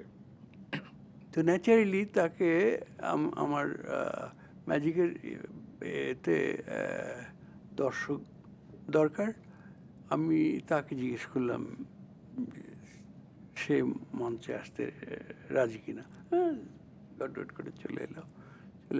আসার পরে তো আমার হাতটা তাকে ধরতে বললাম, ধরল। আমি আমার হাতের মধ্যে একটা সিল্ক রেখে ওইটা আমার হাতের মধ্যে ঢুকিয়ে দিতে বললাম, দিল। তারপরে তার হাতের মধ্যে থাকা অবস্থায় নাই হয়ে গেল। এখন তো কোথায় যেতে পারে? তার ড্রেসের মধ্যে থেকে আমি টেনে বার করলাম, আর তো হইচই লেগে গেল। এই শো শেষ হয়ে গেল, আমাদের এমবেসির লোকজন ঘাবড়ে গেছে। উনি ছিলেন জাপানের প্রিন্স, আচ্ছা। Princess, princess, right. জাপানের প্রিন্সেসের দিকে টাচ করা যাবে না, এই ওদের নর্ম। উনি টাচ তো শুধু নয়, মানে তাকে ধরে আনলাম, আমার হাত ধরলো, তাকে আবার আমি একটা ফুল গিফট করলাম। আবার নামার সময় সে আবার গালে গাল লাগিয়ে একটা কিস করার মতো এ করলো। এটা করে গ্রিট করে। সভ্য দেশে, জি। হ্যাঁ, এগুলো করে। তো যাই হোক, এইরকম অনেক অনেক বাহ, এক্সপিরিয়েন্স বাহ। আছে। সত্যিই তাই। তো একটি বিষয়ে মানে আপনি যে এতজনের কথা বললেন, সেটা সত্যজিৎ রায়, ঋত্বিক ঘটক থেকে রাষ্ট্রনেতাদের, শুনছি আর ভাবছি যে এই মানুষটার সামনে আমি বসে আছি। তবে একটি বিষয় কিন্তু আমি অনেক বেশি জেলাস। সেটা কি আপনি জানেন? কি করে জানবো? সেটা হচ্ছে রোমান হলিডে ও, সিনেমাটা তো আমরা অনেকেই দেখি এবং রোমান হলিডের নায়িকা অড্রে অড্রে হেপবার্নকে যখন হেপবার্ন। আমি দেখি ভাবি যে ইস, তাকে যদি কখনো সামনাসামনি দেখতে পেতাম এবং তিনি যদি এখন থাকতেন, অভিনয় করতেন, মানে তার দিকে শুধু তাকিয়ে থাকতে ইচ্ছা করে। এবং সেই অভিনেত্রী নাকি আপনার হাত ধরে হেঁটেছিলেন। হাত ধরে হেঁটেছিল না, একসঙ্গে বসেছিলাম এবং একসঙ্গে ডিনার করেছি। উনি তার পাশের সিটে আমাকে বসালেন এবং ওই আমেরিকানরা করে কি ফর্ক এবং নাইফ দিয়ে স্টেক কেটে তারপরে নাইফটা রেখে ফর্ক দিয়ে খান। জি। ওই নাইফের কাজ হয়ে যাওয়ার পরে একটা হাত দিয়ে আমার বাহু ধরে মানে আমার কাছেও এটা একটা বিরাট গিফট মনে হয়। মানে এটা কোথায় হয়েছিল? এটা হয়েছিল আমাদের এখানেই একটা ইয়ে ছিল, ইউনিসেফ। বাংলাদেশে এসেছিলেন হ্যাঁ, তিনি। ইউনিসেফ করেছিল, আয়োজন করেছিল। তো আপনাকে যে পাশে বসিয়ে আপনাকে যে স্পর্শ করা, মানে আপনার কথা, আপনার গুণের কদর আসলে তিনি কিভাবে পেয়েছিলেন, জানতে পেরেছিলেন আপনার জাদুর কথা? হ্যাঁ, ওই তো তারা সবাই পরিচয় করিয়ে দিল, আমি ইনস্ট্যান্ট কিছু করলাম। ইনস্ট্যান্ট আপনি তার মনের কি জাদু করে ফেললেন, ম্যাজিক ঘটালেন। She liked me, she liked me actually. তার ওয়ার্ডটা কিন্তু লাইক ছিল না, লাভ। তারপর তখন আপনার বিয়ে হয়েছিল? হ্যাঁ, তখন না, তখনও বিয়ে হয়নি। আচ্ছা, তো হতে পারতো না যে আমেরিকা বাংলাদেশ একটা মৈত্রী চুক্তি তো হতে পারতোই।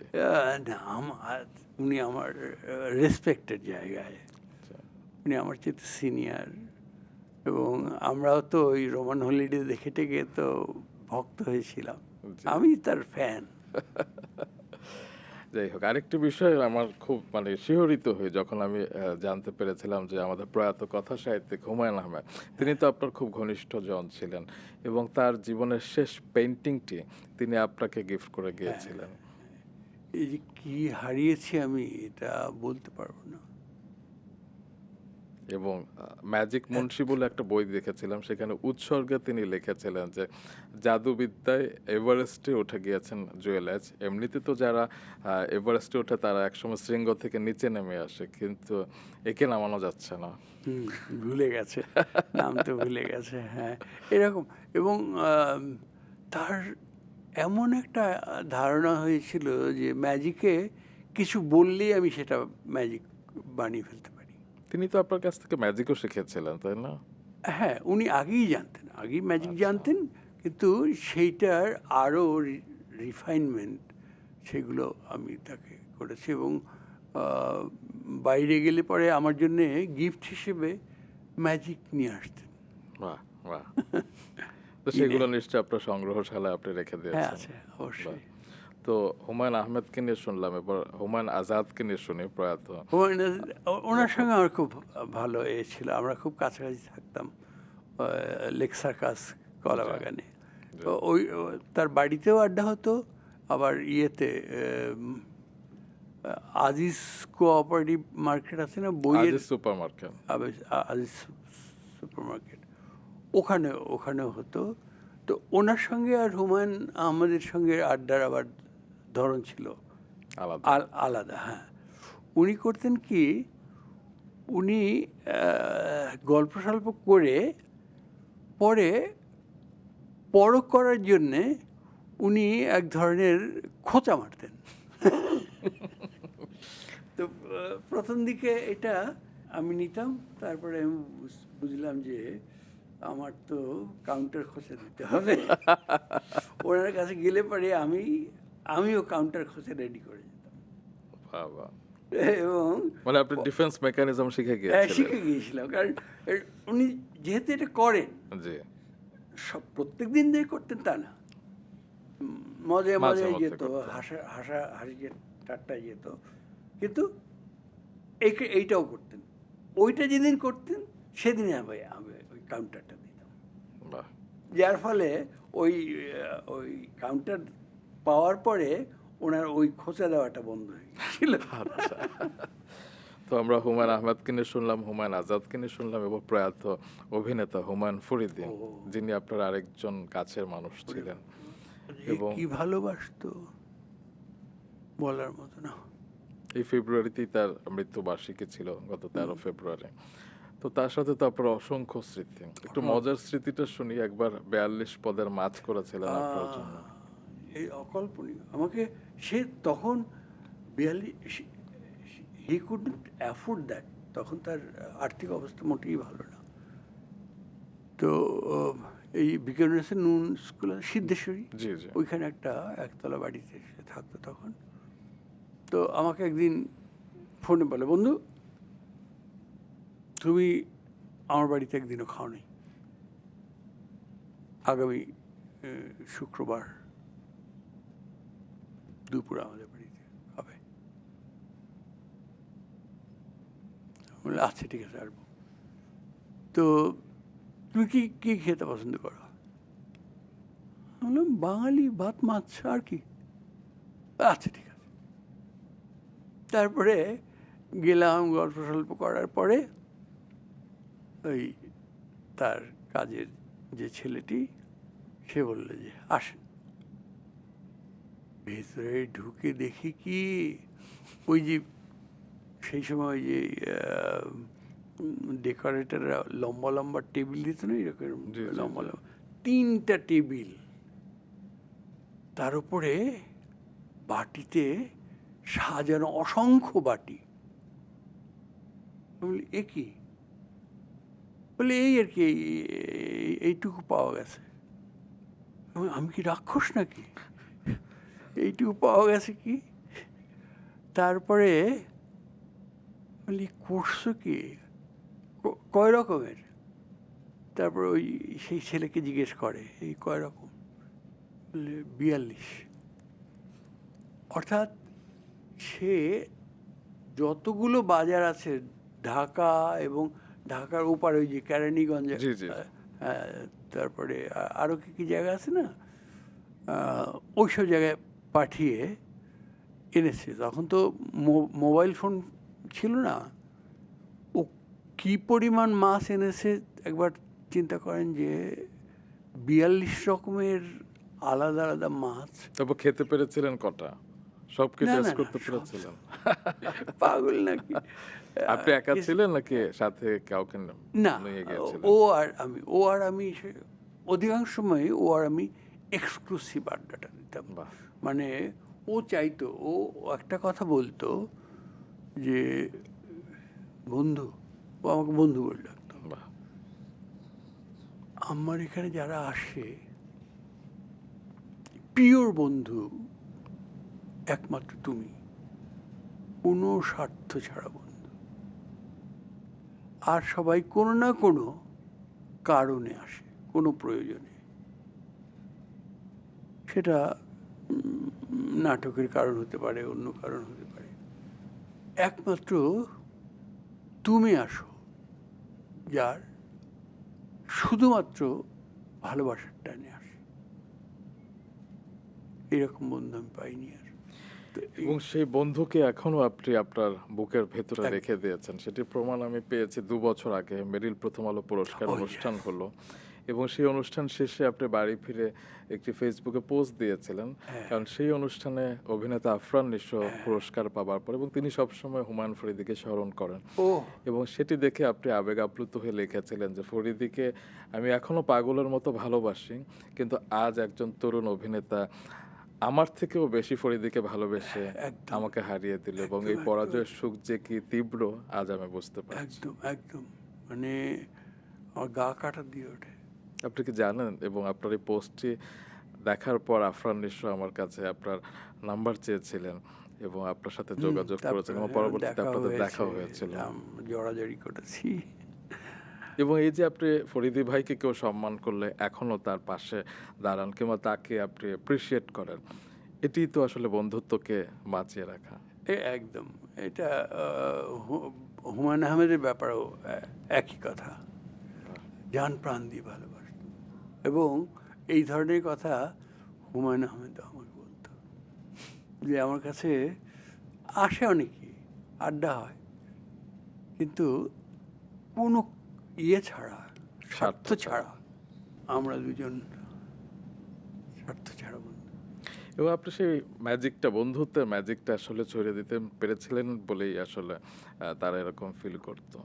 আমি মনে করি যে স্বার্থের বন্ধুত্ব বন্ধুত্ব নয়, ঠিক তাই, ওখানে কিছু একটা লেনদেনের ব্যাপার আছে। স্বার্থ ছাড়া যে বন্ধু, ওইটা হচ্ছে খাঁটি বন্ধু। ঠিক তাই। আমরা একটু আন্তর্জাতিক কয়েকজন তারকাকে নিয়ে শুনি যাদের ভক্ত আপনি, যেমন লিওনার্দো দা ভিঞ্চি। ও, আমার তো মনে হয় কি পৃথিবীতে ওই রকম দ্বিতীয় আর কোনো মানুষ পা রাখেননি।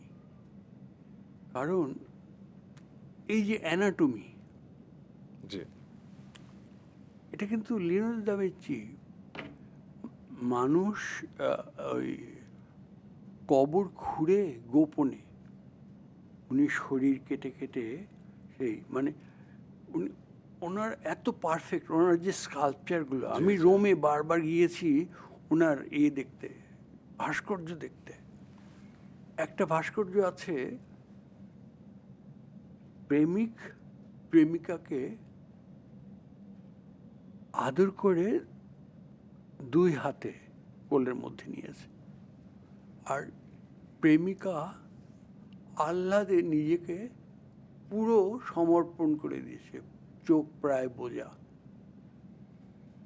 একটা বড় পাথর, বিশাল পাথর কেটে ওইভাবে কি করে তৈরি করা সম্ভব? আনবিলিভেবল। যে হ্যাঁ, মানে সেই ইমোশনটা, সেই আহ, পুরুষ মাস্কুলার, তার শক্তি এবং মাসলগুলো শক্ত, আর মেয়েটি সফট, এই যে দুটা বডির মেল বন্ধন হ্যাঁ করেছে। হ্যাঁ, ওজনে ওর শরীর কম দেবেছে, মেয়েটির শরীর বেশি দেবেছে। এ- অবিশ্বাস্য। এটা যে কি করে উনি পারলেন আমি জানি না। আমরা তো জানি যে রাইট ব্রাদার্স উঠতে পারে হ্যাঁ, সেটা আবিষ্কার করেছে। কিন্তু মানুষ যে আকাশে উড়বে এটা উনি প্রথম চিন্তা করেছেন। সেই চিন্তা করা যায় নাকি? তিনি হেলিকপ্টার উড়িয়ে গেছেন, প্র্যাকটিক্যালি হেলিকপ্টার উড়িয়ে গেছেন। একটা মানুষ এত কিছু করতে পারে। এই যে মোনালিসা ছবিটা এঁকে এঁকে গেছেন, এখনো ওইটা নিয়ে জি। গবেষণা হয়, এখনো ওইটা নিয়ে অচিন্তনীয়। আমি ওই ভাস্কর্যটা দেখার জন্য আমি বারবার রমে গেছি। বাহ। জুয়েল ভাই, আপনি কি জানেন যে তার জন্মদিন কবে? Not exactly. আপনার জন্মদিন হচ্ছে 10 এপ্রিল। হ্যাঁ, তিনি কিন্তু একই সপ্তাহে জন্মগ্রহণ করেছেন, 15 এপ্রিল। আপনার হচ্ছে 1952, তার হচ্ছে 1452। সাংঘাতিক। আরে আরে, আমি আসলে আমার একটা হয়েছে কি, আমার মেমোরির একটা প্রবলেম হয়েছে। ওই যে কোভিড গেল না, মহামারী, আমি তো মরতে বসেছিলাম। I lost my memory. 20 সালে 28 নভেম্বর আপনি 19 দিনের জন্য হসপিটালে ছিলেন। হ্যাঁ, এবং এবং আমি আমার মেয়েকে চিনতে পারতাম না, আমার নিজের ঘর আমি চিনতে পারতাম না, এরকম অবস্থা হয়ে গেছে। আচ্ছা। সেখান থেকে আপনি আমাদের দোয়া এবং ভালোবাসায় ফিরে এসেছিলেন এবং থাকবেন অবশ্যই। ডেভিড কপারফিল্ডকে নিয়ে একটু শুনি, কারণ ছোটবেলা থেকে তার জাদুও দেখতাম এবং পরবর্তীতে কোথায় যেন দেখেছিলাম তিনি লিখেছিলেন যে তিনিও বাংলাদেশের জুয়েল আইচের ভক্ত। না, আমরা খুব ঘনিষ্ঠ। ওই ওই আর একটা বন্ধু, ও যে কি ভালোবাসে আমাকে। ও ভালোবাসে কারণ হচ্ছে কি, অন্যরা যে ম্যাজিকগুলো করে সেগুলো তাদের ওইগুলো তৈরি করে দেওয়ার অন্য লোক আছে, ডিজাইন করার অন্য লোক আছে। আর আমি যে ম্যাজিকগুলো করি টোটালটা আমি চিন্তা করি, আমি সেটা তৈরি করি, সেটার স্টোরিটা আমি নিজে বানাই, এবং জুতা সেলাই থেকে চণ্ডীপাঠ পর্যন্ত দর্শকের সামনে পর্যন্ত আমি সেটা উপস্থাপন করি, এবং সেটা ভিন্ন ধারায়, ওয়েস্টার্ন ধারা থেকে সেটা একদম আলাদা। জি, এই জিনিসটাকে সে খুব অ্যাপ্রিসিয়েট করে, appreciate করে। এবং সেই কারণে আমি যখনই লাস ভেগাস যাই, সে ইনভাইট করে তার শো যাই, এবং সে ওই দিনের বেলা আমি যে কনভেনশনে যাই ওই কনভেনশনে চলে আসে, বাহ, এবং আমরা একই সময় শুরু করেছি পৃথিবীর দুই প্রান্তে। Right, right. আপনার আরেকটি পরিচয় যেটা খুব বেশি আবিষ্কার হয়নি, মানে আমরা জানি, অনেকেই শুনেছে যে আপনি একজন অসাধারণ বংশীবাদক, কিন্তু এই জেনারেশন কিন্তু সেটা জানে না আসলে। আপনি এত সুন্দর করে বাঁশি বাজান, আত্মা স্পর্শ Thank করে you. আর কি। এবং আপনি বোধহয় পৃথিবীর একমাত্র বংশীবাদক যার জাদুর পেছনে আসলে বাঁশির সুর বাজে, যার জাদুর পেছনে সেতার বাজে, খেয়াল বাজে, রবীন্দ্র, নজরুল, অতুল প্রসাদ, পঞ্চকবির গান হ্যাঁ, সব বাজে। এগুলো এগুলো আহ, আমি আমার ট্রেডিশনকে তুলে ধরতে চাই। অ্যাকচুয়ালি আমি ম্যাজিককে এত সিরিয়াসলি নিয়েছিলাম একটা ঘটনার পরে। কোন ঘটনা? ঘটনা হলো, বাংলাদেশ স্বাধীন হওয়ার পরে একসময় পাকিস্তানও স্বীকৃতি দিল, তারপরে পাকিস্তানের হকি টিম বাংলাদেশের হকি টিমকে 17 গোলে হারিয়ে দিল। অ্যাজ এ ফ্রিডম ফাইটার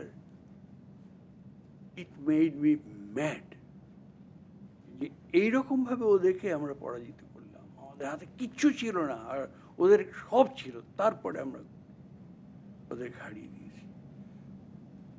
তাহলে শিক্ষক তো আমার চেয়ে ভালো ভালো শিক্ষক আছেন, আরও আসবেন। আমার চেয়ে অনেক ভালো ভালো বাঁশিবাদক আগেও এসছেন, আরও আসবেন, পেইন্টার আসবেন, এসেছেন। আমি লিওনার্দো দা ভিঞ্চি কি তো পেয়েছি। জি,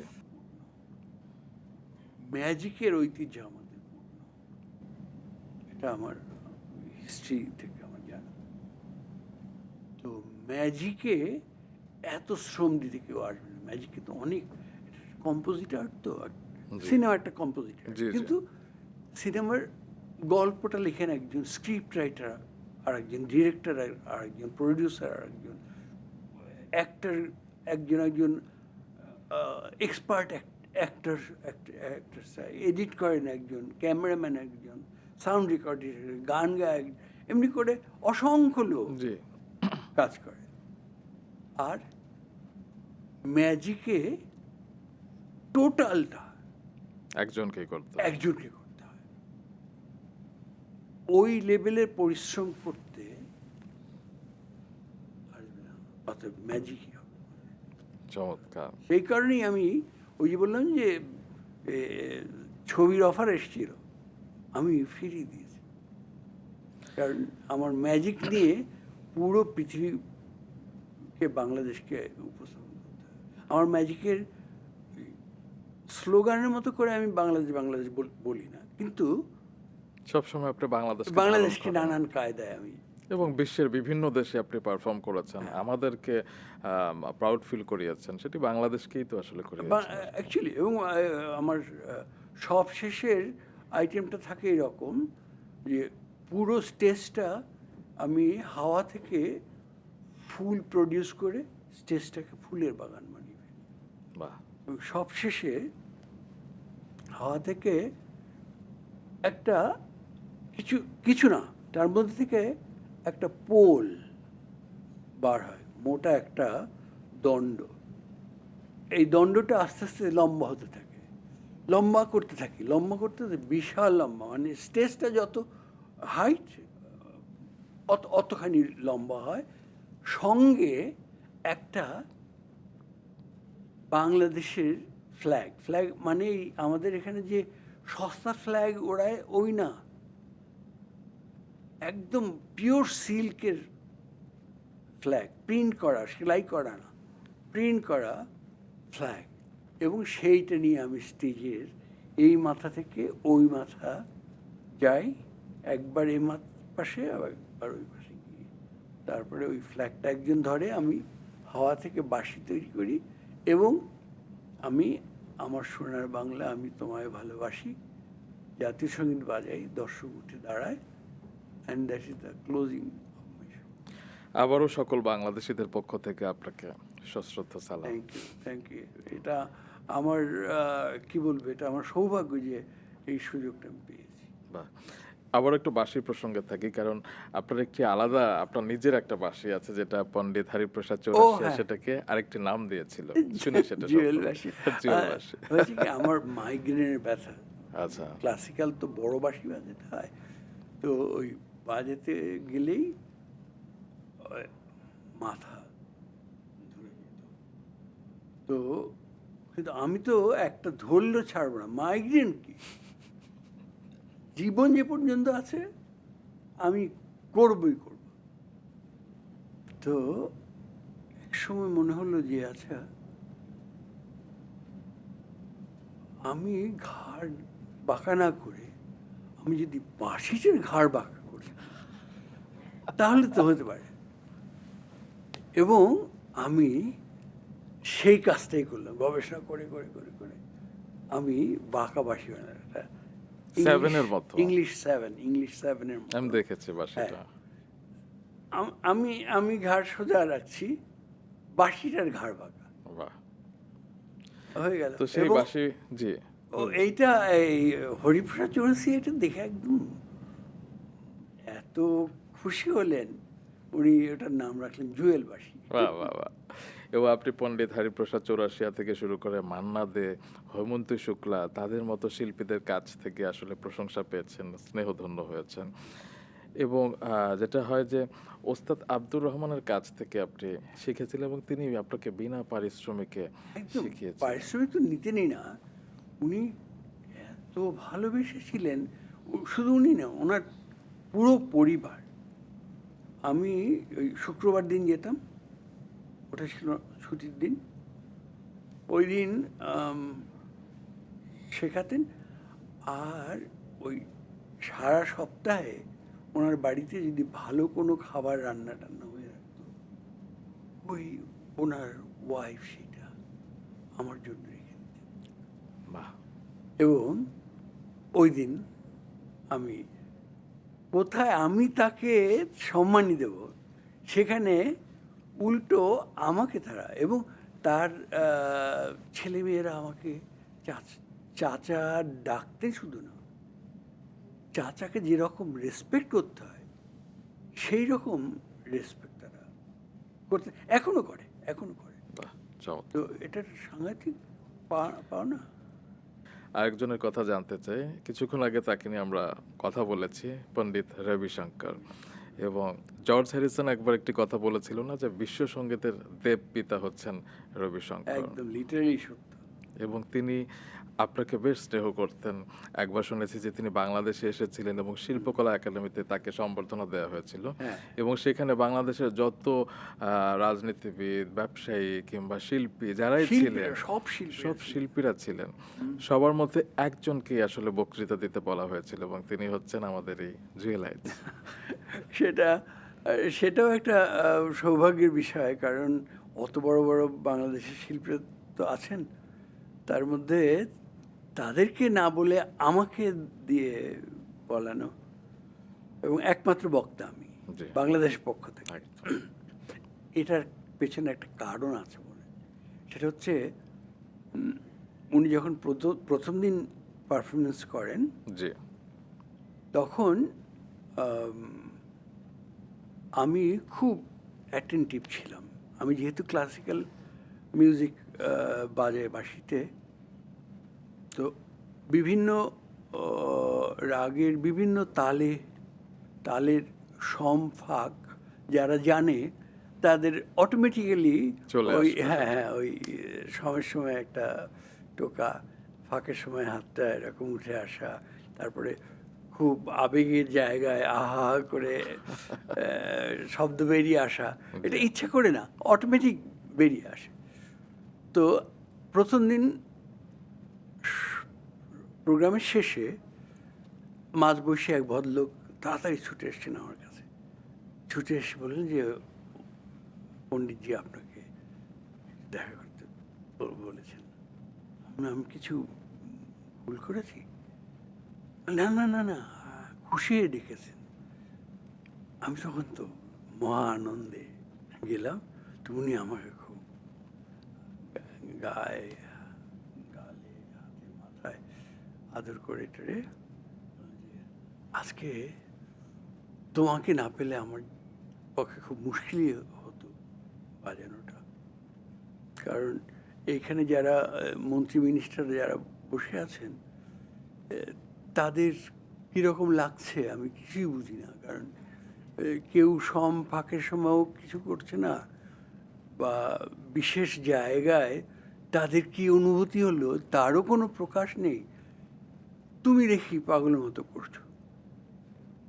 তখন আমি তোমার দিকে তাকিয়ে তাকিয়ে বাজিয়েছি। আমি সেটা কিন্তু লক্ষ্য করেছি যে উনি বাজাচ্ছেন, কিন্তু দৃষ্টিটা আমার দিকে। তারপরে বললেন যে আমি যে কদিন বাজাবো তুমি প্রত্যেক দিন আসবে, তোমার জন্য সিট রিজার্ভ থাকবে একদম সামনে ফ্রন্ট। বাহ, এবং সেটা উনি করেছিলেন। ওই ম্যানেজার সাহেব প্লাস্টিকের একটা, ওনার প্রফেশনাল তো, ওই রিজার্ভড লেখা আছে ওখানে, মিনিস্টারও বসবেন না। তো আমি গেলে উঠবে। কিন্তু আমি করতাম কি, উনি এরকম ভালোবাসেন না, আমি করতাম কি, উনি কিন্তু ডাবল বাজাতেন। মানে আচ্ছা। প্রত্যেক দিন প্র্যাকটিস সেশন একটা, পুরো প্র্যাকটিস সেশন একটা বাজাতেন, তারপরে দর্শক ঢুকতো, আবার ফাইনাল বাজাতেন। পারফেকশনিস্ট যারা তারা কিন্তু এই কাজই করবে। তো ওই উনি সেইটার প্রথমটারও আগে গিয়ে আমি হাজির হতাম। বাহ, বাহ। তো ওই আমাকে দেখে উনি খুব খুশি হয়ে যেতেন। তারপর তুমি যাও বসো গিয়ে, আমি বসতাম। তারপর এই হতো।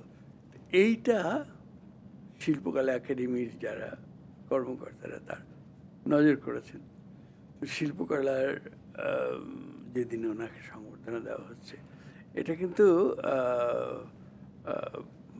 শোটা হয়েছিল উসমানী মিলনায়তনে, আচ্ছা, আর সংবর্ধনা হচ্ছে শিল্পকলা একাডেমিতে। শিল্পকলা একাডেমি থেকে আমাকে রিকোয়েস্ট করলো এই জন্য যে ওরা লক্ষ্য করেছেন যে রবিশঙ্কর ওনার সঙ্গে আমার সঙ্গে একটা এত ঘনিষ্ঠতা হয়েছে। অর্থাৎ আমি বললে পরে যে আমি যার সঙ্গে আমার ভালোবাসার সম্পর্ক হয়, আমি তার সম্পর্কে জানার চেষ্টা করি। যেমন লিওনার্দো দা ভিঞ্চি সম্পর্কে আমি জানার খুব চেষ্টা করি, রবিশঙ্কর সম্পর্কে আমার খুব জানার চেষ্টা করি। তো রবিশঙ্কর সম্পর্কে আমার এতটা জানি, মানে একেবারে পিন পয়েন্ট পর্যন্ত আমি জানি। তো বলতে গিয়ে সেই সমস্ত বিষয়ে এসছে। তো উনিও খুব খুশি হয়েছেন। বাহ। তো বক্তৃতা শেষে উনি বললেন যে জুয়েল আমাকে কাঁদিয়ে দিয়েছে। আমার এর চাইতে আর এর থেকে বড় পুরস্কার আসলে হতে পারে না। এবং পণ্ডিত রবিশঙ্করের কাছে আমরা বাঙালি জাতি অনেক কৃতজ্ঞ। কারণ আমরা জানি যে 1971 সালে সেই ম্যাডিসন স্কোয়ারে তিনি বাংলাদেশের জন্য চ্যারিটি করেছিলেন। তো এই গুণীজনদের জন্য আসলে অনেক শ্রদ্ধা। স্যার, আপনার জীবনে অনেক অনেক ভক্ত আছে, সেটা তো অগণিত, অসংখ্য ভক্ত আছে। তো এরকম দু একটা গল্প শুনি। একবার নাকি আপনার প্লেন মিস হয়ে গিয়েছিল। ও সেটা হয় কি, ভক্তের যে ভক্তি তার সম্মান জানাতেই হবে, এটা আমি সবসময় করি। একদম। আমি কখনো বিরক্ত হই না। একবার ওরকম রংপুর আমাদের শো, তখন ঢাকা থেকে সৈয়দপুর গিয়ে নামতে হতো প্লেনে, তা বাকিটুকু গাড়িতে করে নিয়ে যেত। তো আমার টিমের লোকজন আগে চলে গেছে, আমার কি যেন কাজ ছিল, সেগুলো সেরে আমি গেছি পরে। তো আমাকে এক দল ছেলে মেয়ে, ইউনিফর্ম পরা, সাদা ইউনিফর্ম পরা, ওরা ধরেছে অটোগ্রাফ দিতে হবে। সে সময় অটোগ্রাফ, তখন এই যে স্মার্টফোন ছিল, সেলফি ছিল না, স্মার্টফোন ছিল। তো ওই অটোগ্রাফ ওই খাতায় গিয়ে দিচ্ছে, খাতায় গিয়ে দিচ্ছে। তো আমি বললাম যে আমার প্লেন ছেড়ে দেবে। হ্যাঁ, প্লেন ছেড়ে দেবে, আমরা প্লেন টেনে ধরবো না, বাচ্চাদের যেরকম কথা। তো আমি একটু একটু আগাই আর স্বাক্ষর দিই। আগাচ্ছি। তো ওমা স্বাক্ষর খাতা যতগুলো ছিল হয়ে গেছে। এখন আসছে তাদের জামায় স্বাক্ষর দিতে হবে। মেয়েরা আসছে তাদের ওড়নার উপর স্বাক্ষর দিতে হবে। মানে এখন না করা তো যায় না। তো এগিয়ে গিয়ে শেষ পর্যন্ত যখন আমি কাউন্টারে গেছি, কাউন্টারে গিয়ে আমার টিকিটটা দিয়েছি, পরে বলে যে সরি। প্লেন তো হ্যাঁ, ওই যে দেখেন, একটু তাকে দেখেন, আপনার প্লেন এখন অলরেডি টেক অফ করে গেছে। আহারে, তারপরে মুড়ির টিনের মতো, সেই সময় রাস্তাঘাটও খুব খারাপ ছিল, ওই সারা রাত ডকর ডকর করে। আহারে। আরেকবার 2013 সালে আপনি যখন নিউ ইয়র্কে গিয়েছিলেন, সেরকমই একজন মধ্যবয়স্ক নারী আপনার কাছে এসেছিল এবং আপনার কাছে কোনো ছবি তুলতে চায়নি। তিনি এসে আপনাকে বলেছিলেন, জুয়েলাইজ, আপনি আমাদের বাংলাদেশ। ও, আপনি আমার বাংলাদেশ। হ্যাঁ, এটা হুমায়ুন আহমেদ সম্মেলন এবং আন্তর্জাতিক বাংলা বইমেলা, এটায় আমাকে ওখানে নিয়েছিল প্রধান অতিথি করে। এবং তিনি এসে আপনাকে জড়িয়ে ধরে কান্না করে দিয়েছিলেন। হ্যাঁ, উনি তো, আমি যখন বক্তৃতা দিয়ে স্টেজ থেকে নেমেছি, তখন হুড়মুড় করে ওই দর্শকরা সমস্ত আমার পিছনে রওনা করে এসছে। তাদের উদ্দেশ্য আমার সঙ্গে একটু ছবি তুলবে, কেউ প্রোটেক্ট করছিল। হ্যাঁ, তো অনেকের ভিড়ে হঠাৎ এক ভদ্রমহিলা আমার সামনে সোজা হয়ে দাঁড়ালেন। খুব পার্সোনালিটি সম্পন্ন মানুষ, দেখেই বোঝা যায়। জি। উনি এসে দাঁড়িয়ে সোজা হয়ে আমার মুখের দিকে তাকিয়ে বললেন, আমি আপনার সঙ্গে ছবি তুলতে আসি। শুধু, এবং কথাই বোঝা যায় যে উনি খুব অর্ডিনারি লোক না। তারপরে উনি বললেন, আপনি আমার বাংলাদেশ, বলে বুকের মধ্যে ঝাঁপিয়ে পড়লেন। এবং ওইখানে একজন ক্যামেরাম্যান ছিলেন, সেই ভদ্রলোক সেই ছবিটা তুলেছেন, এবং সেই ছবি আমি পোস্ট দিয়েছিলাম। আমি দেখেছিলাম। হ্যাঁ, এবং অবিশ্বাস্য, মানুষ যে কি পছন্দ করেছিল সেই পোস্টটা, অসংখ্য, হাজার হাজার, কত কত হাজার আমার মনে নেই, বোধ হয় 80-90 হাজার লাইক পড়েছিল। এরকম আসলে অসংখ্য ঘটনা আছে, সেটি বোধহয় সারাদিন বলেও শেষ হবে না। তবে আরেকজন ভদ্র মহিলার কথা আমি জানতে চাই, যিনি আপনার বাড়িতেই আছেন, বিপাশা আইচ। মানে জুয়েলাইচার নামটা এলে অবধারিতভাবে বিপাশা আইচের নামও চলে আসে, এবং আপনার জীবনে তার প্রভাব আসলে অনেক বেশি। এবং আপনাদের দুজনকেই সবসময় দেখি আমরা এভার স্মাইলিং, খুব সুন্দর করে আপনারা হাসি বিলিয়ে দিতে পারেন, সেটি আমাদেরকে খুব মুগ্ধ করে। তো এই যে কাজ এবং সংসার, দুটো সমন্বয় করার ম্যাজিকটা আসলে কি? এটা বোঝাপড়া, দুজন দুজনকে বোঝা, আচ্ছা। এটা সবার জন্যই। কারণ একসঙ্গে আমৃত্যু থাকা বোঝাপড়া ছাড়া তো হয় না। একদম। এবং সেই বোঝাপড়ার আরেকটা পরিণাম হচ্ছে কি আপনাদের সন্তান হ্যাঁ, খেয়া আইচ। খেয়া। এবং কিছুদিন আগে আপনি লিখেছিলেন, মেয়ে বড় হলে মা হয়ে মা যায়। হয়ে যায়, আহা, একদম, কি কোনো শান্তি। সন্দেহ নেই, কোনো সন্দেহ নেই। তো মেয়েকে নিয়ে কি স্বপ্ন দেখেন? মেয়ে তার মতো করে তার জীবনটা চালাবে। আমি কোনো জোড়াজুড়ি নাই, কিচ্ছু নাই। কোনো ব্যাপারে আমরা পণ্ডিতি করি না ওর উপরে। ও এই সময়কার মেয়ে, এই সময়ে ও যেভাবে নিজেকে ভালো রাখতে পারবে, আমরা সেটাই করব। জুয়েল ভাই, আপনার কখনো মনে হয় নাই যে অনেক তো হয়েছে, আমি ক্লান্ত, আর মনে হয় হচ্ছে না, আমি এবার অবসর গ্রহণ করি, কিংবা বিদেশে গিয়ে স্থায়ী হই, কারণ আপনার আন্তর্জাতিক অঙ্গনে এত সুনাম, এরকম কি কখনো মনে হয়েছে? না, বিদেশে গিয়ে স্থায়ী হওয়ার কথা ওঠেইনি। কারণ হচ্ছে কি, আমরা যে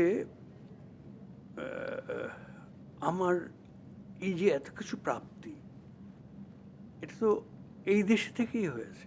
জি, এই দেশের জন্যই যুদ্ধ করেছিলাম, তাই না? জি, আমার মনে হয় কি, যারা পজিটিভ থিঙ্কার তারা কখনো অবসর নেওয়ার কথা চিন্তা করে না। প্রত্যেকটা জীবনের প্রত্যেকটা সময়েরই একটা সৌন্দর্য আছে।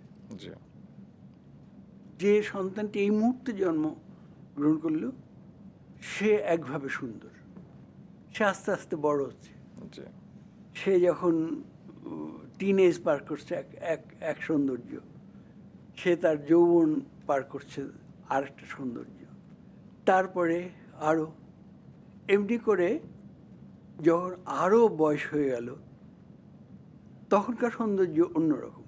এই কারণে হয়তো আপনি বলেন যে আমি সবসময় আমি কখনো বুড়িয়ে যাব না, আমি তাজা অবস্থাতে মৃত্যুবরণ করব। একদম।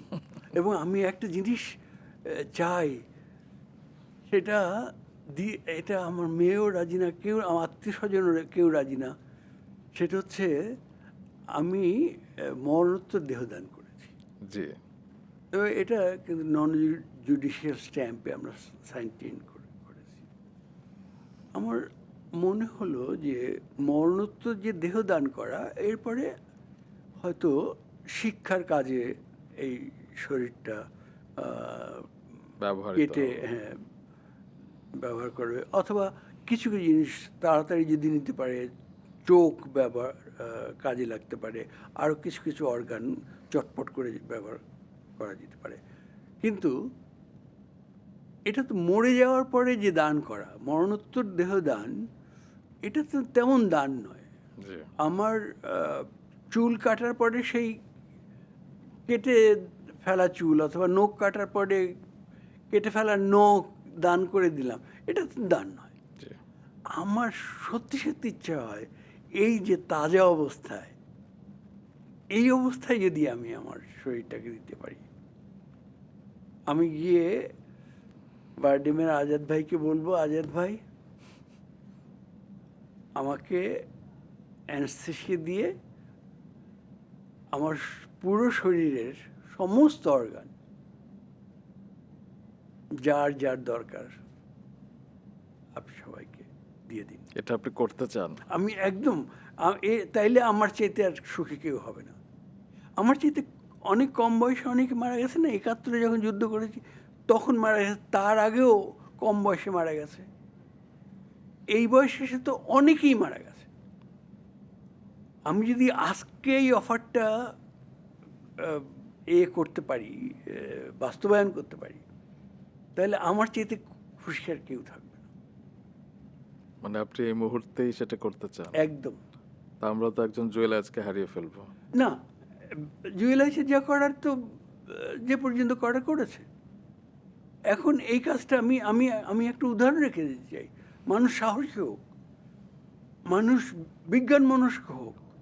তার মানে আপনি মৃত্যুকে খুব সহজভাবে মেনে নিয়েছেন। ও ইয়েস, এই মুহূর্তে হাসি মুখে মরতে রাজি আছি। মৃত্যু তো জীবনের একটা পর্যায়, মৃত্যু তো আসবেই প্রত্যেকের। এটা থেকে কোনো নাই তো, পরিত্রাণ নাই তো। এটা আর একটা বিউটি, মৃত্যু আর একটা বিউটি। সুন্দর পৃথিবী ছেড়ে যাবার কোনোই কষ্ট হচ্ছে না আপনার? মানে যদি আপনি হলো, আমি তো একেবারে রসিয়ে রসিয়ে এনজয় করেছি পৃথিবী, এখনো করছি, এই মুহূর্তটাও করছি। তাহলে এই মুহূর্তে আপনার বেঁচে থাকার স্বপ্নটা কি? মানে আপনি এখন যে বেঁচে আছেন, আপনি কোন স্বপ্ন নিয়ে বেঁচে আছেন? হয় না যে যতক্ষণ শ্বাস ততক্ষণ আস। হ্যাঁ, পৃথিবীটাকে সুন্দর দেখতে চাই, আরো সুন্দর, আরো সুন্দর, আরো মেধাবী মানুষ আসবে, আরো মানবিক মানুষ আসবে। পৃথিবীর মধ্যে যে এই যে দ্বন্দ্ব, যুদ্ধ, হত্যা, এগুলো বন্ধ হয়ে যাবে। আমি সেই পৃথিবী আশা করি। এই মুহূর্তে হয়তো আমার জীবনে হয়তো আমি দেখব না, কিন্তু মানুষ তো চিন্তা করছে, নানানভাবে করেছে। এমনকি এরকম হয়েছে, এই যে গৌতম বুদ্ধ, রাজার ছেলে, সব ফেলে তার সন্তান হয়েছে, তার মায়া আরও বেড়ে গেছে, তখন তাড়াতাড়ি তিনি সেই রাজত্ব ছেড়ে বেরিয়ে গেলেন। এরকম মানুষ দেখেছেন। জি, আমি আশা করি যে জ্ঞান বিজ্ঞানের উন্নতির ফলে মানুষের বিবেকেরও উন্নতি হবে। এবং এখনই তো পৃথিবীর অনেক বড় বড় ধনী লোকরা, যারা যারা বিলিয়নিয়ার, ট্রিলিয়নিয়ার, তারা তাদের আয়ের প্রায় সবটা, মানে নিজে বাঁচার জন্য যেটুকু দরকার সেইটুকু রেখে আর বাকিটা চ্যারিটি দিয়ে দিয়েছেন। তো এইরকম মানুষ তো আসবে, আরো আসবে।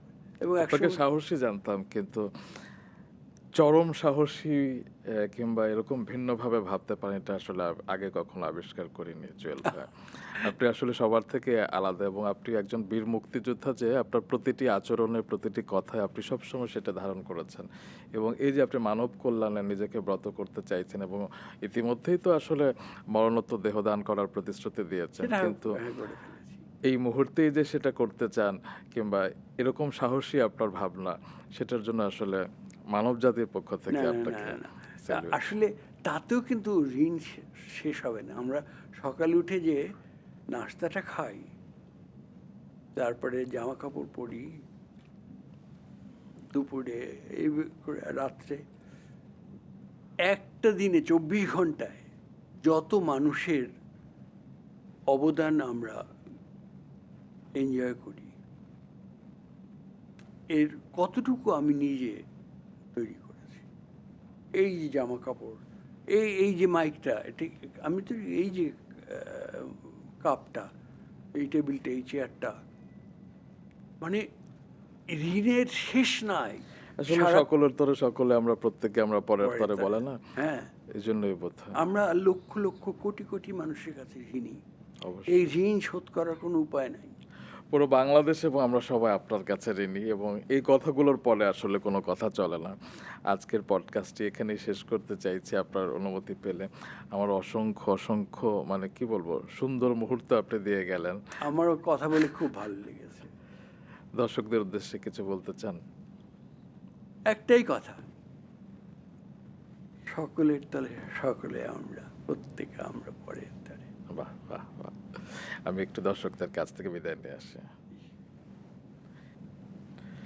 ম্যাজিক শেষ হলে আলো নিভে যায়, দর্শক বাড়ি ফেরে, কিন্তু কিছু ম্যাজিক থেকে যায় মনে। আজকের পডকাস্টে তেমনই কিছু কথার ম্যাজিক, বিশ্বাসের জাদু দেখালেন শ্রদ্ধেয় জুয়েল আইচ। রাষ্ট্রীয় সম্মাননা, 21 পদক সহ অসংখ্য জাতীয় আন্তর্জাতিক পুরস্কার হয়তো তার সাফল্যের চিহ্ন, তবে তার জীবনের মূল স্বাক্ষর তার দেশপ্রেম, শিল্প ও মানুষের জন্য শেষ বিন্দু পর্যন্ত নিজের মন প্রাণ উজাড় করে দেয়া। ডিয়ার ভিউয়ার্স অ্যান্ড লিসেনার্স, আজকের পডকাস্ট শেষ করছি। কেমন লাগলো অবশ্যই জানাবেন, আর আপনারা জানেন তাও মনে করিয়ে দেই, আজকের পর্বসহ যে কোনো পর্বের আনকাট ফুল ভার্সন দেখতে চাইলে ভিজিট করতে হবে মাছরাঙা প্রোগ্রাম এবং রেডিও দিনরাত 93.6 FM এর ইউটিউব চ্যানেলে। সেই সাথে যুক্ত থাকুন মাছরাঙা টেলিভিশন ফেসবুক পেজে। আসছে শনিবার রাত 9টায় আবার দেখা হচ্ছে। ততক্ষণ পর্যন্ত ভালো থাকুন, ভালোর সাথে থাকুন। বিদায়।